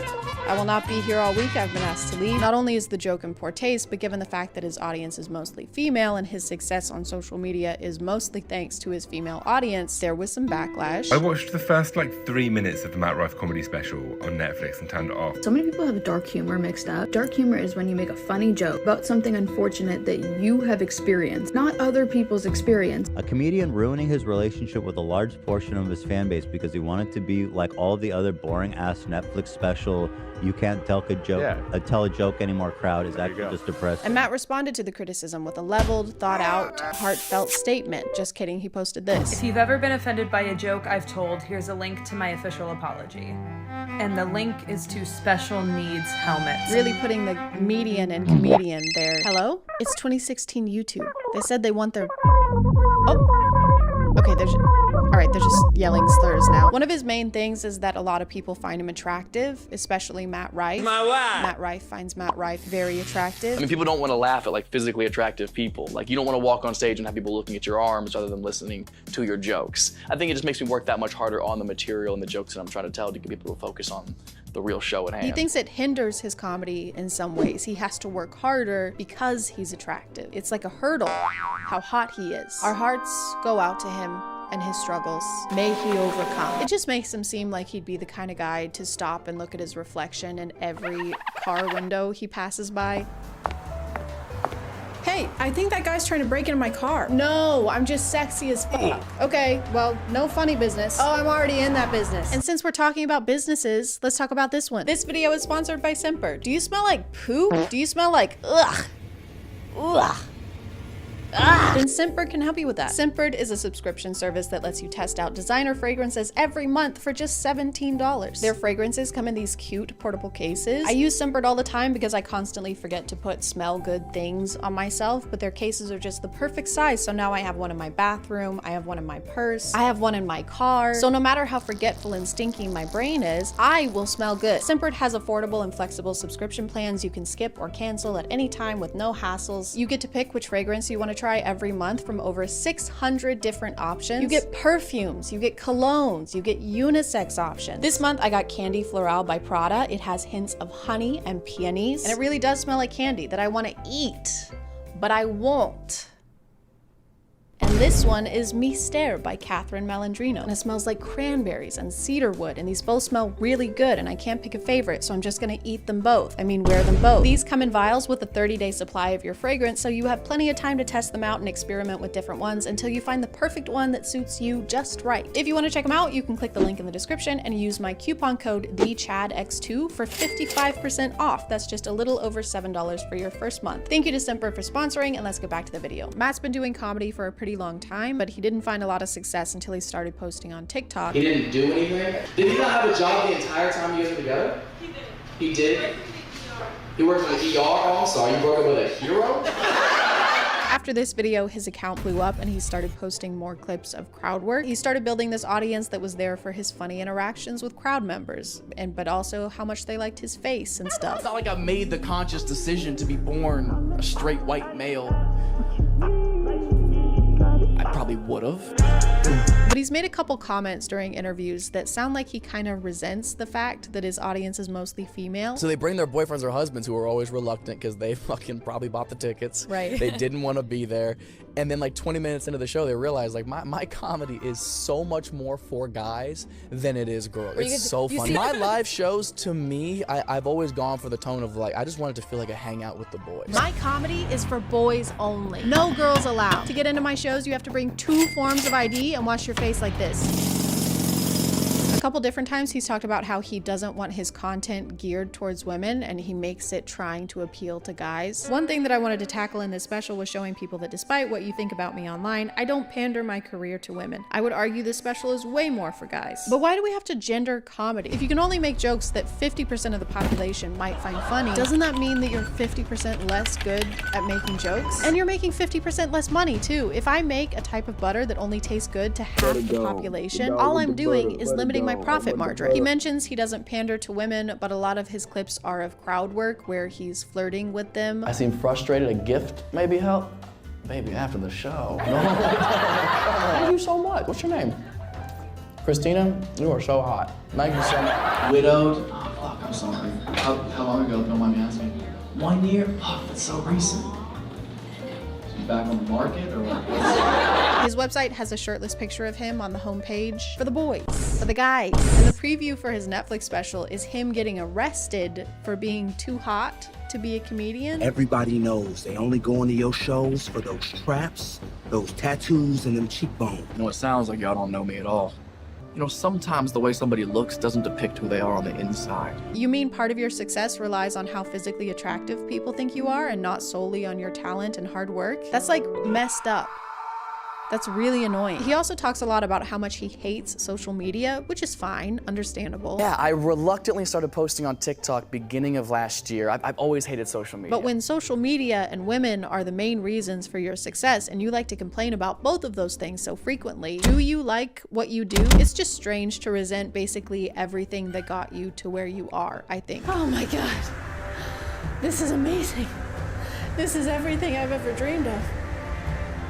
These boots, this jacket, this tent, this axe, this rope. I fucking hate rope. It seems like he's trying to separate himself from the crowd work comedy, which I think he's good at, and transfer over to the dark, edgy humor comedy. You guys ready to be offended? Because we don't have enough of that. He called his tour the Problematic World Tour because he's problematic. He loves problems and having problems and making problems. Pythagoras is jealous. He's quaking. And it kind of seems like it's working. I keep seeing comments from dudes on TikTok calling him a legend now. I didn't like Matt Rife until this video. Is Matt Rife for the boys now? He might be losing fans, but also gaining new ones. That helmet joke was solid. And if you want a new audience that thinks PewDiePie did nothing wrong on the bridge, then there you go. This wasn't his first dance with controversy. There was a podcast clip that got him into some trouble where he compared female genitalia to chewed up gum. I don't love a giant. I don't want your pussy to look like the gum from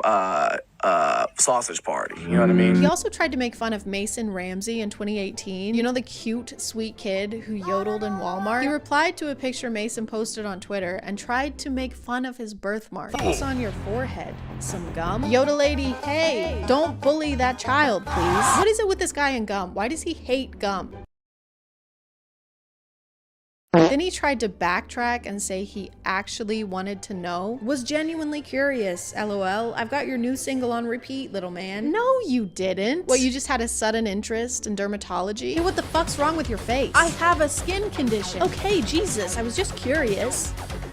Take these twice a day and it should clear up. Okay, thanks, Doc. This wasn't a controversy, but he posted a clip from one of his shows where a woman starts having a seizure in the crowd and the screen cuts to black and starts playing this peppy ukulele music. Oh, shit.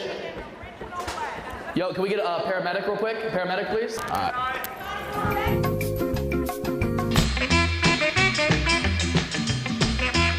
Because all I've really seen from him is crowd work, which again, I think is funny. I think he does crowd work really well. But I did watch the Netflix special. The dumb general consensus they would say was shit like, how hard could it be to just follow the rules? I watched most of the Netflix special. We have the infamous opening joke that started all of this, and he follows it up with that line that comedians do sometimes where they're like, just making sure y'all are a fun crowd, just making sure y'all are fun. Testing the water, seeing if y'all are gonna be fun or not. Just wanted to see. Why can't the fun be like party favors? Why can't it be a pinata? Since you think hitting is funny. He spends a whole segment talking about how dumb women are for being into astrology and how stupid they are for believing in anything like that. I'm so tired of you ladies blaming your poor decision-making skills on planets. And then a few minutes later, he has a segment about how he believes in ghosts. He says, "Do you know what I mean?" a lot. You know what I mean? You know what I mean? Why do comics say that? Has anyone else noticed that? Why do they do that? They're not actually asking if you know what they mean. It's like the stand-up comics version of saying, And so yeah, I jerk off into socks. You know what I mean? No, I don't. You know what I mean? No. Anyway, I felt pretty inspired after watching this, so I decided to make my own stand-up special. Thank you, thank you. Thank you for having me. Wow, what a great looking couple. Oh, you're siblings? Oh man, sorry. Oh, dog. You know, we have a lot of differences, but we all like to pee on the floor. My ex used to tell me I'd never amount to anything, so I amounted his dad. Where were you on 9/11? Your silence sparks volumes. Excuse me, sir, stop heckling me. Look at this guy. What a pussy, right?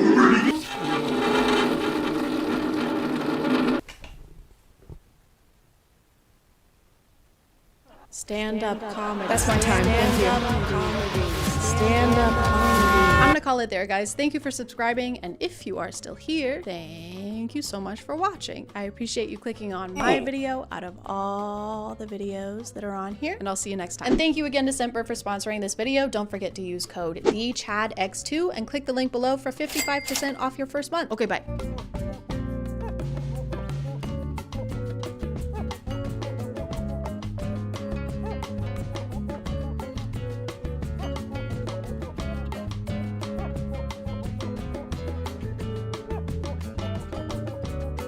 Hey feet, and welcome back to Feet. My name is ChadChad. Not really. And have you ever wanted to make a bunch of money without having to raise a single toe? Then this is not the thing for you. You do have to raise a toe. You have to give birth to your toe and nurse it, swaddle it in a little dough blankie and cover it in mustard. Eat your toes. Go on. Do it.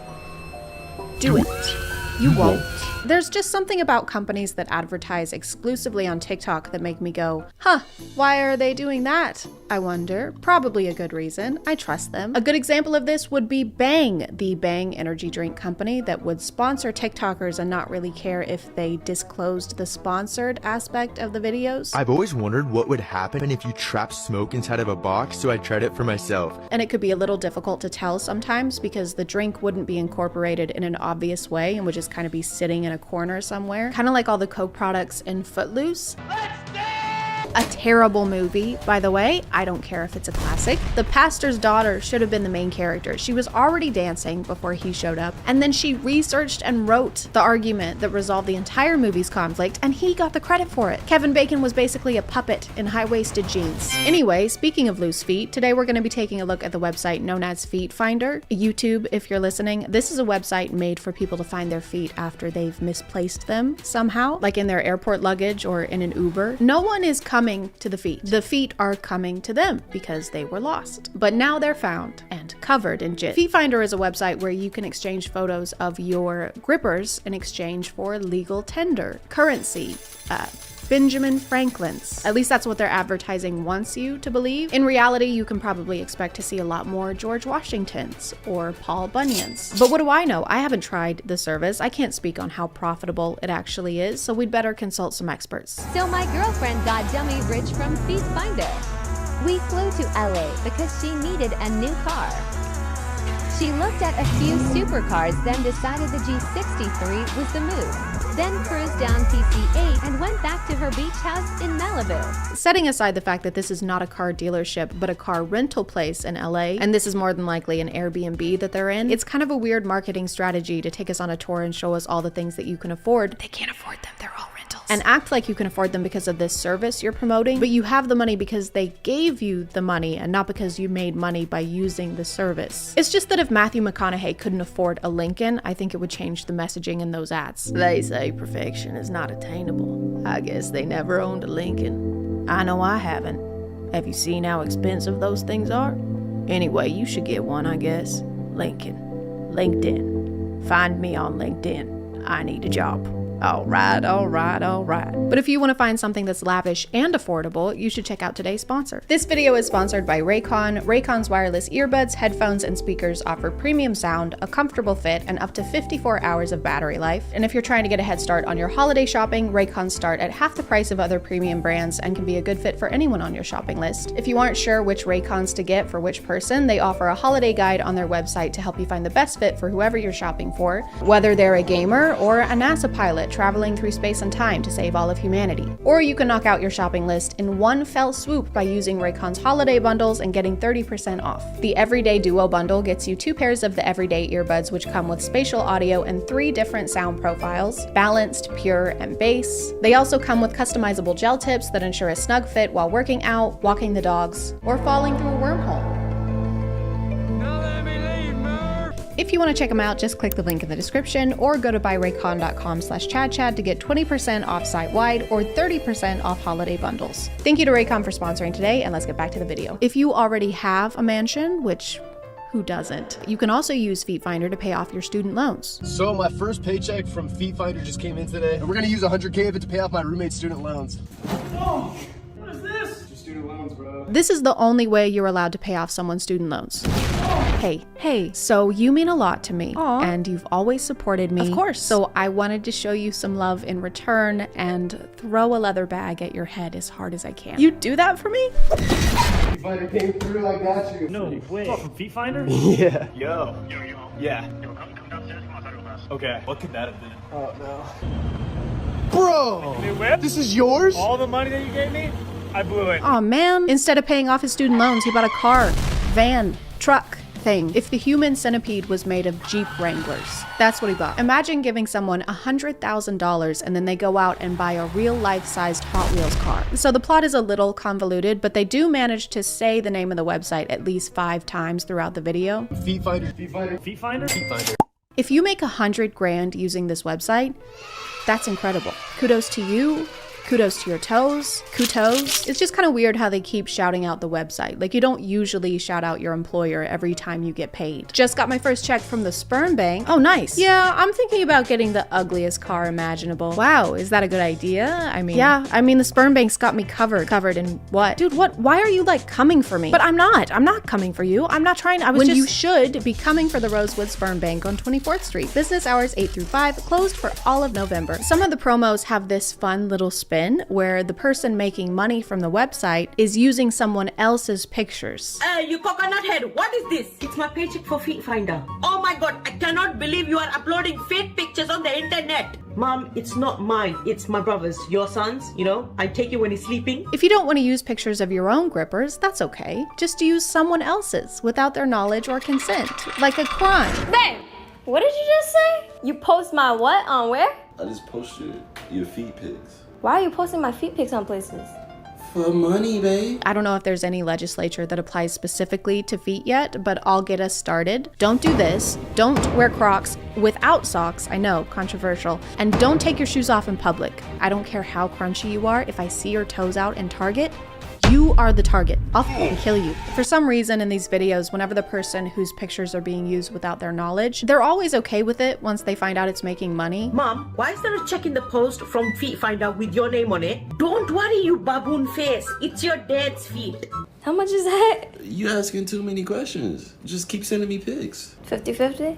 50-50 what? Because it's fine to do morally ambiguous things, as long as you're making bank. If I steal your kidney, hypothetically, this is just a hypothetical, as long as I sell it on the dark web and split the proceeds with you 50-50 or 70-30 or 97-3, you know what? We'll talk numbers once the anesthesia wears off.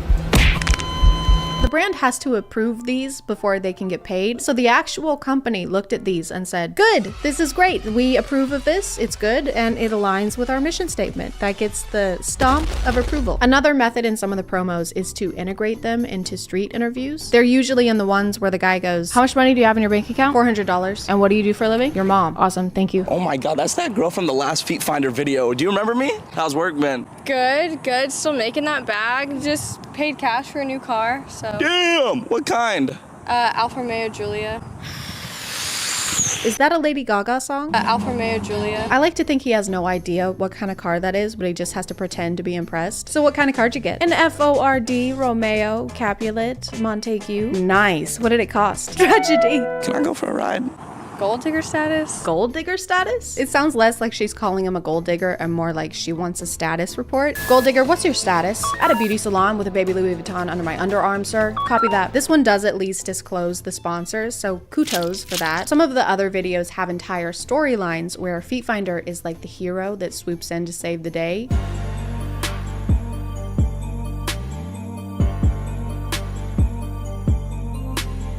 Don't you hate it when you're playing video games and your girlfriend feeds you raw macaroni with one of those washcloth tablets that you have to put in water? So she's sad that they can only afford one pair of socks.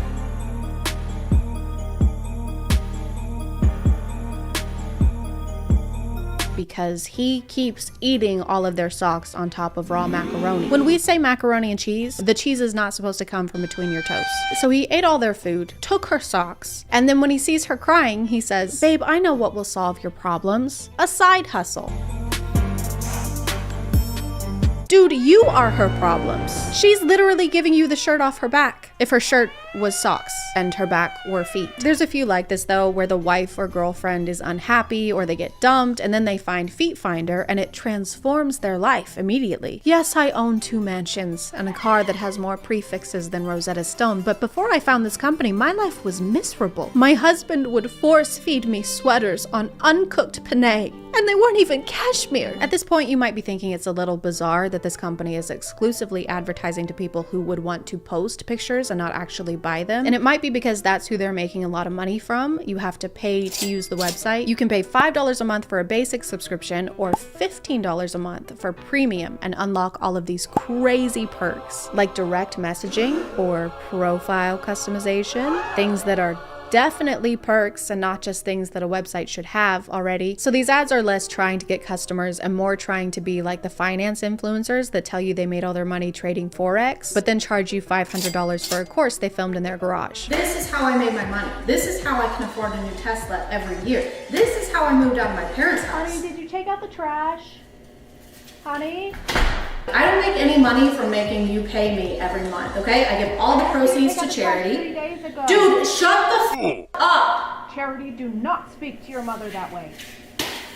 Or maybe I'm being too harsh. I could have completely misunderstood their business model, and this is in fact a company that just wants to help people find their feet. I mean, I know what that's like. My name is Detective Chad Holmes, and I'm the best goddamn foot finder this side of the Mississippi. When it comes to finding feet, I am undefeatable. People always ask me, how do I be more like you? How do I become the world's greatest detective with the world's greatest hits? And I always tell them, you can't. I've been finding feet since I was 2 years old. I can sniff them out in a snowstorm. I can hear them coming a mile away. Platform Doc Martens, size 6.5, mid-calves. No, thigh highs. But it's not always glory and sleeping with the hottest people alive. Sometimes this job is tough, real tough. I'm sorry, ma'am. I was too late. Josiah! Why do I have to be so damn good at finding feet? No. I'm gonna call it there, guys. Thank you for subscribing, and if you are still here, thank you so much for watching. I appreciate you clicking on my video out of all the videos that are on here, and I'll see you next time. Okay, bye.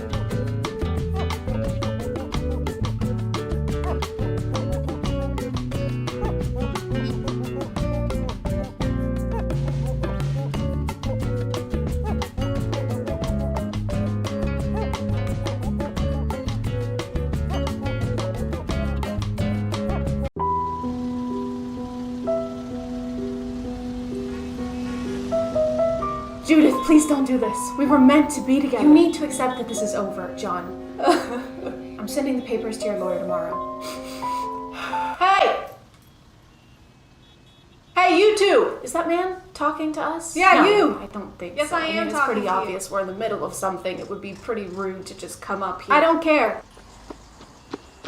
Hey, what do you want? Punch or slap? What? Punch or slap? Would you punch or slap me? That's the same. Don't you mean kiss or slap? No. Please, no. We're in the middle of a conversation. Okay, fine. Kiss or slap? Neither. We're trying to. Filmora Go. Filmora what? This video is sponsored by Filmora Go. Filmora Go is a free video editing app that can be used for basically everything, including YouTube, TikTok, and Instagram. I don't know if you've ever tried to make a TikTok with the app's internal editing, but it's kind of a nightmare in my experience. Like if you want to split clips in TikTok, you have to do it all in one go, and if you have to go back to re-record any video, you can instantly lose all of your progress, which I have done several times. One of my favorite things about Filmora Go is that you can split those clips as much as you want, and it automatically saves your changes so you don't lose any progress. Filmora Go also has this cool voiceover tool that I'm actually using to make this bit of the video with right now. The app has over 1,000 free music tracks, but y'all know how much I like my sound effects, so Filmora Go also includes a library full of free sound effects you can use for your videos as well. They update their resources frequently with thousands of filters, stickers, and transitions, so you can download the app and conveniently edit and post videos without having to wait around or upload footage to a computer. You can download Filmora Go using the link in my description, and be sure to leave a review on Google Play or the App Store. Thank you for listening, and thank you to Filmora Go for sponsoring this video. You know, John, maybe we're making a mistake. Really? Yeah, I mean, I think we should choose punch. Judith, I agree.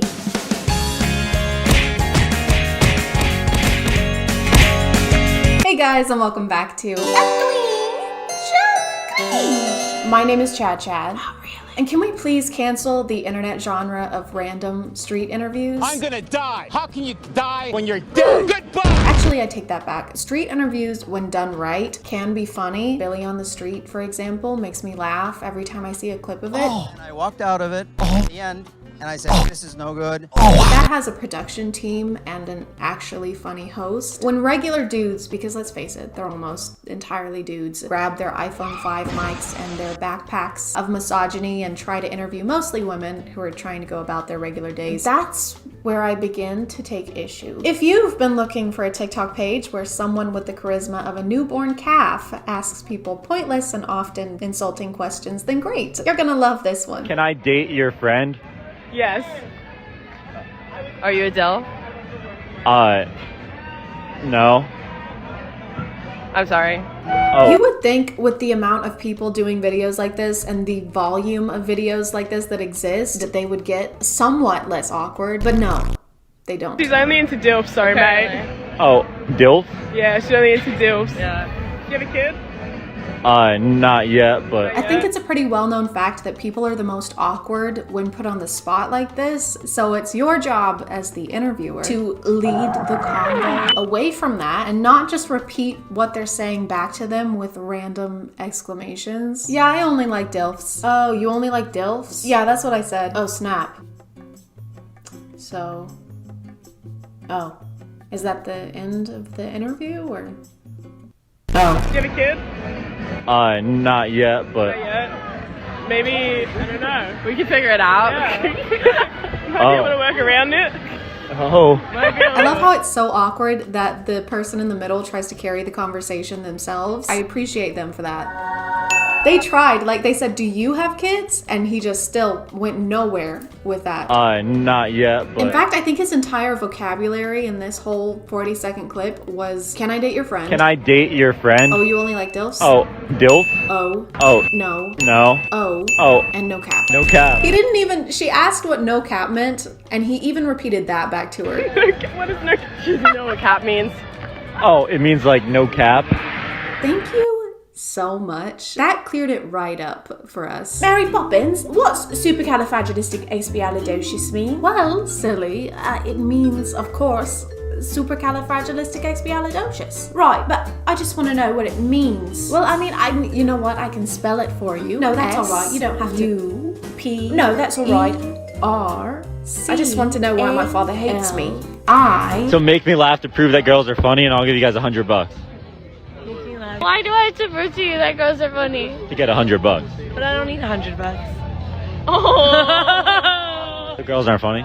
No, girls are funny. I feel like make me laugh. Right now. Oh, okay. So you think that women owe you not only the courtesy to stop and listen to what a person wearing two different kinds of shoes has to say, but also to prove that they are funny to you? Not just them, like the women in general, because that's not a lot of pressure at all. And in return, you insult them more than once. What a great deal.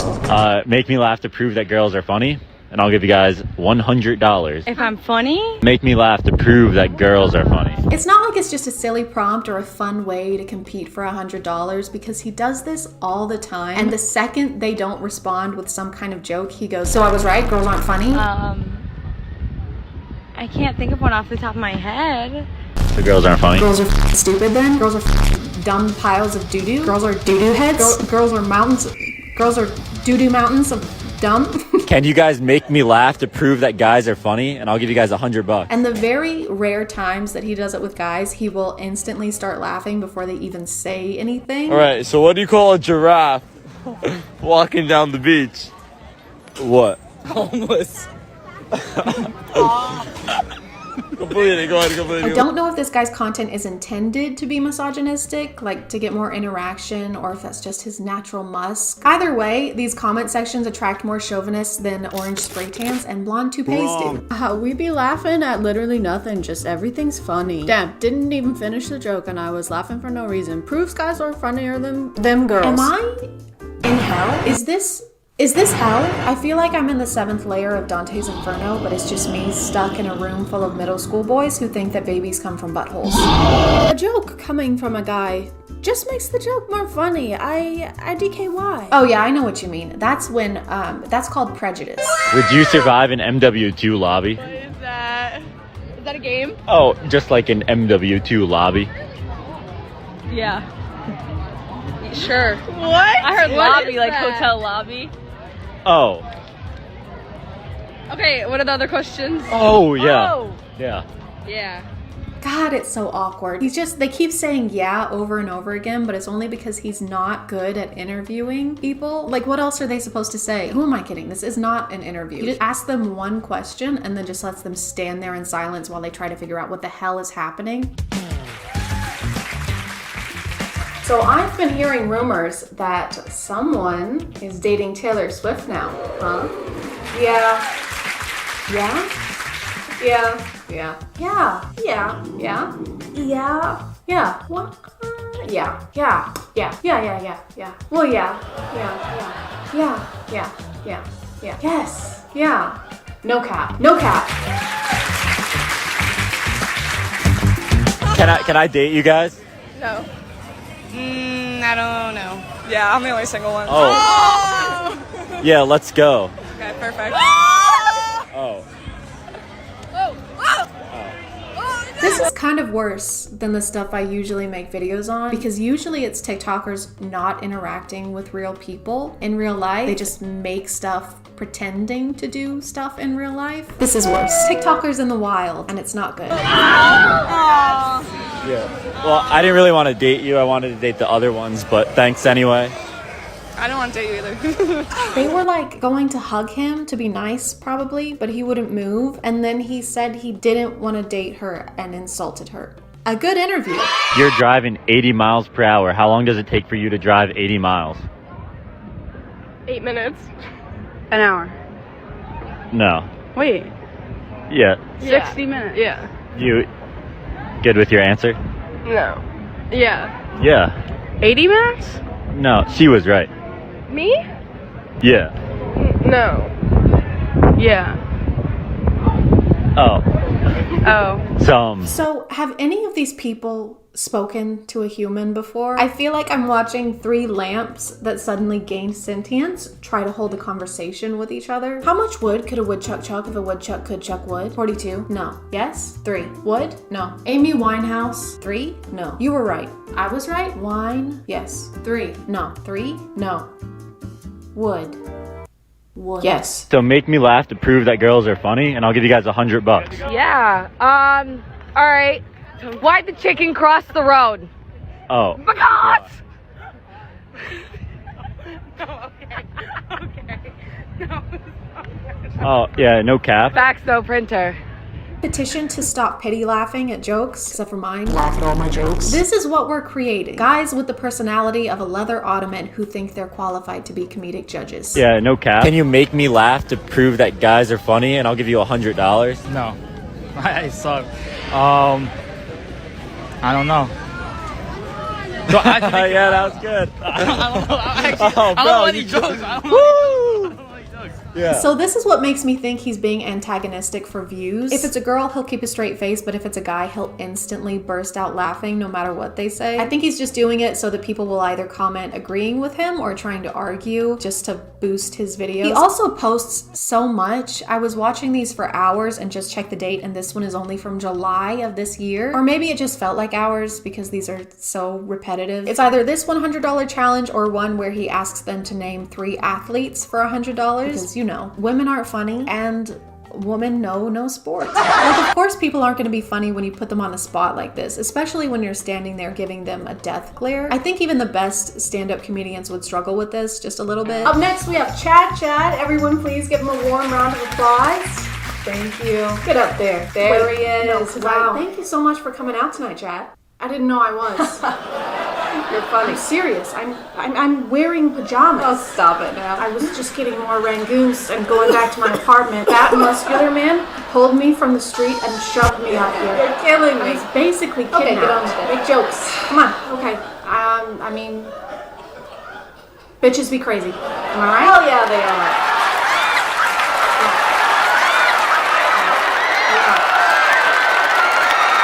I'm gonna call it there, guys. If you want to follow me on other stuff, that's my Instagram, that's my Twitter. I keep the links in my description. Thank you for subscribing, and if you are still here, thank you so much for watching. I appreciate you clicking on my video out of all the videos that are on here, and I'll see you next time. Okay, bye.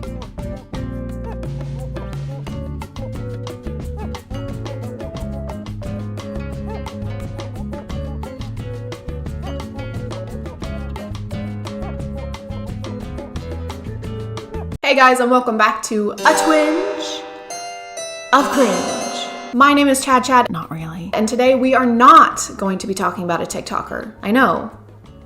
Shocking. But don't worry, we'll still be watching cringy shit. It will just be cinematic cringy shit instead. I've seen this movie a couple times and I'm not going to lie to you, it's probably one of my favorite bad movies of all time. I'll recommend it to people and try and get them to watch it and they end up just watching the trailer and then never talking to me again, which is understandable, I guess. Disclaimer. This is a disclaimer. I'm not making fun of this movie for being low budget or for them obviously having minimal resources. If you're somebody who wants to make movies or if you're somebody who wants to write for movies, I think it's great if you just go out, no matter what you have, no matter what equipment you have, and you just make it, okay? I think that's great. I'm making fun of it because it's awful. It doesn't cost a lot of money to write a good script. Unwanted Presence was released in September 2014 and had an estimated budget of $150,000.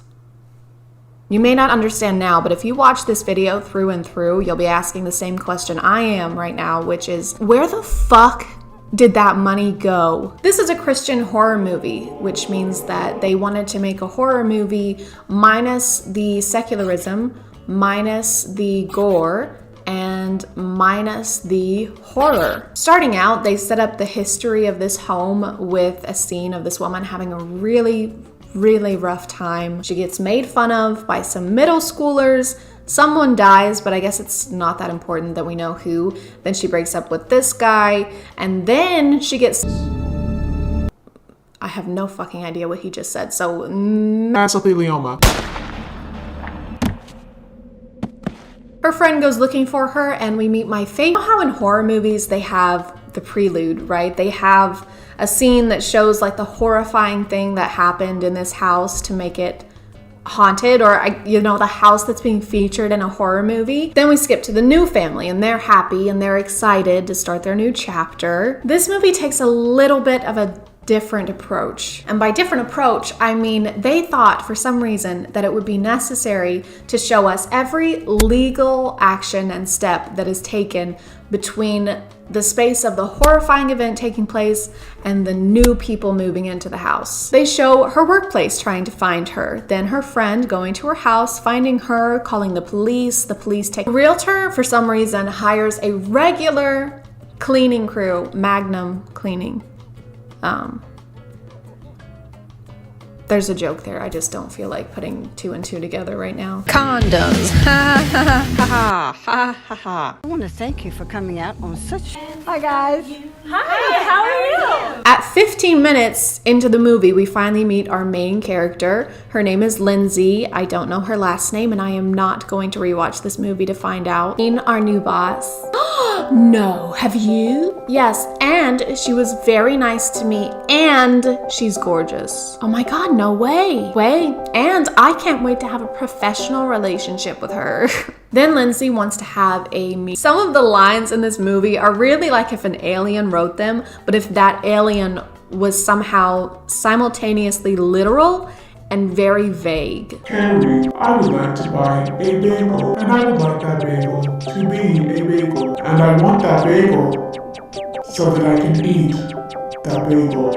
But whatever, at least we'll finally get some detail on what it is Lindsay does for a living, right? Psych! No, we will not. Did you really think that they would put forth the effort to decide what her career actually was? They have better things to do, like convince David, the sound guy from church who wears camouflage cargo shorts every Sunday, to do the CGI for this movie. So much planning that I'm surprised the ghost didn't call Lindsay up to schedule a time before it started haunting her. Hey Lindsay, it's me. Your girl, the ghost. I was just wondering what your schedule was looking like for Tuesday, around 6 o'clock. Oh, you kill me. Well, no, you can't kill me because I'm already dead because I'm a ghost, but okay. All right, I'll see you then. Okay. Everyone goes to the housewarming, and while they're there, the ghost TPs and it's gone. Lindsay gets saved spiritually of her own accord entirely The minister does threaten that the spirit will come back and torment her if she doesn't devote her life to God, but other than that, it was completely her choice. Hi, Mrs. Jones. Thank you for coming. Yeah, and that's the end of the movie. You're welcome. Thank you for subscribing, and if you are still here, thank you so much for watching. I appreciate you clicking on my video out of all the videos that are on here, and I will see you next time. Okay, bye.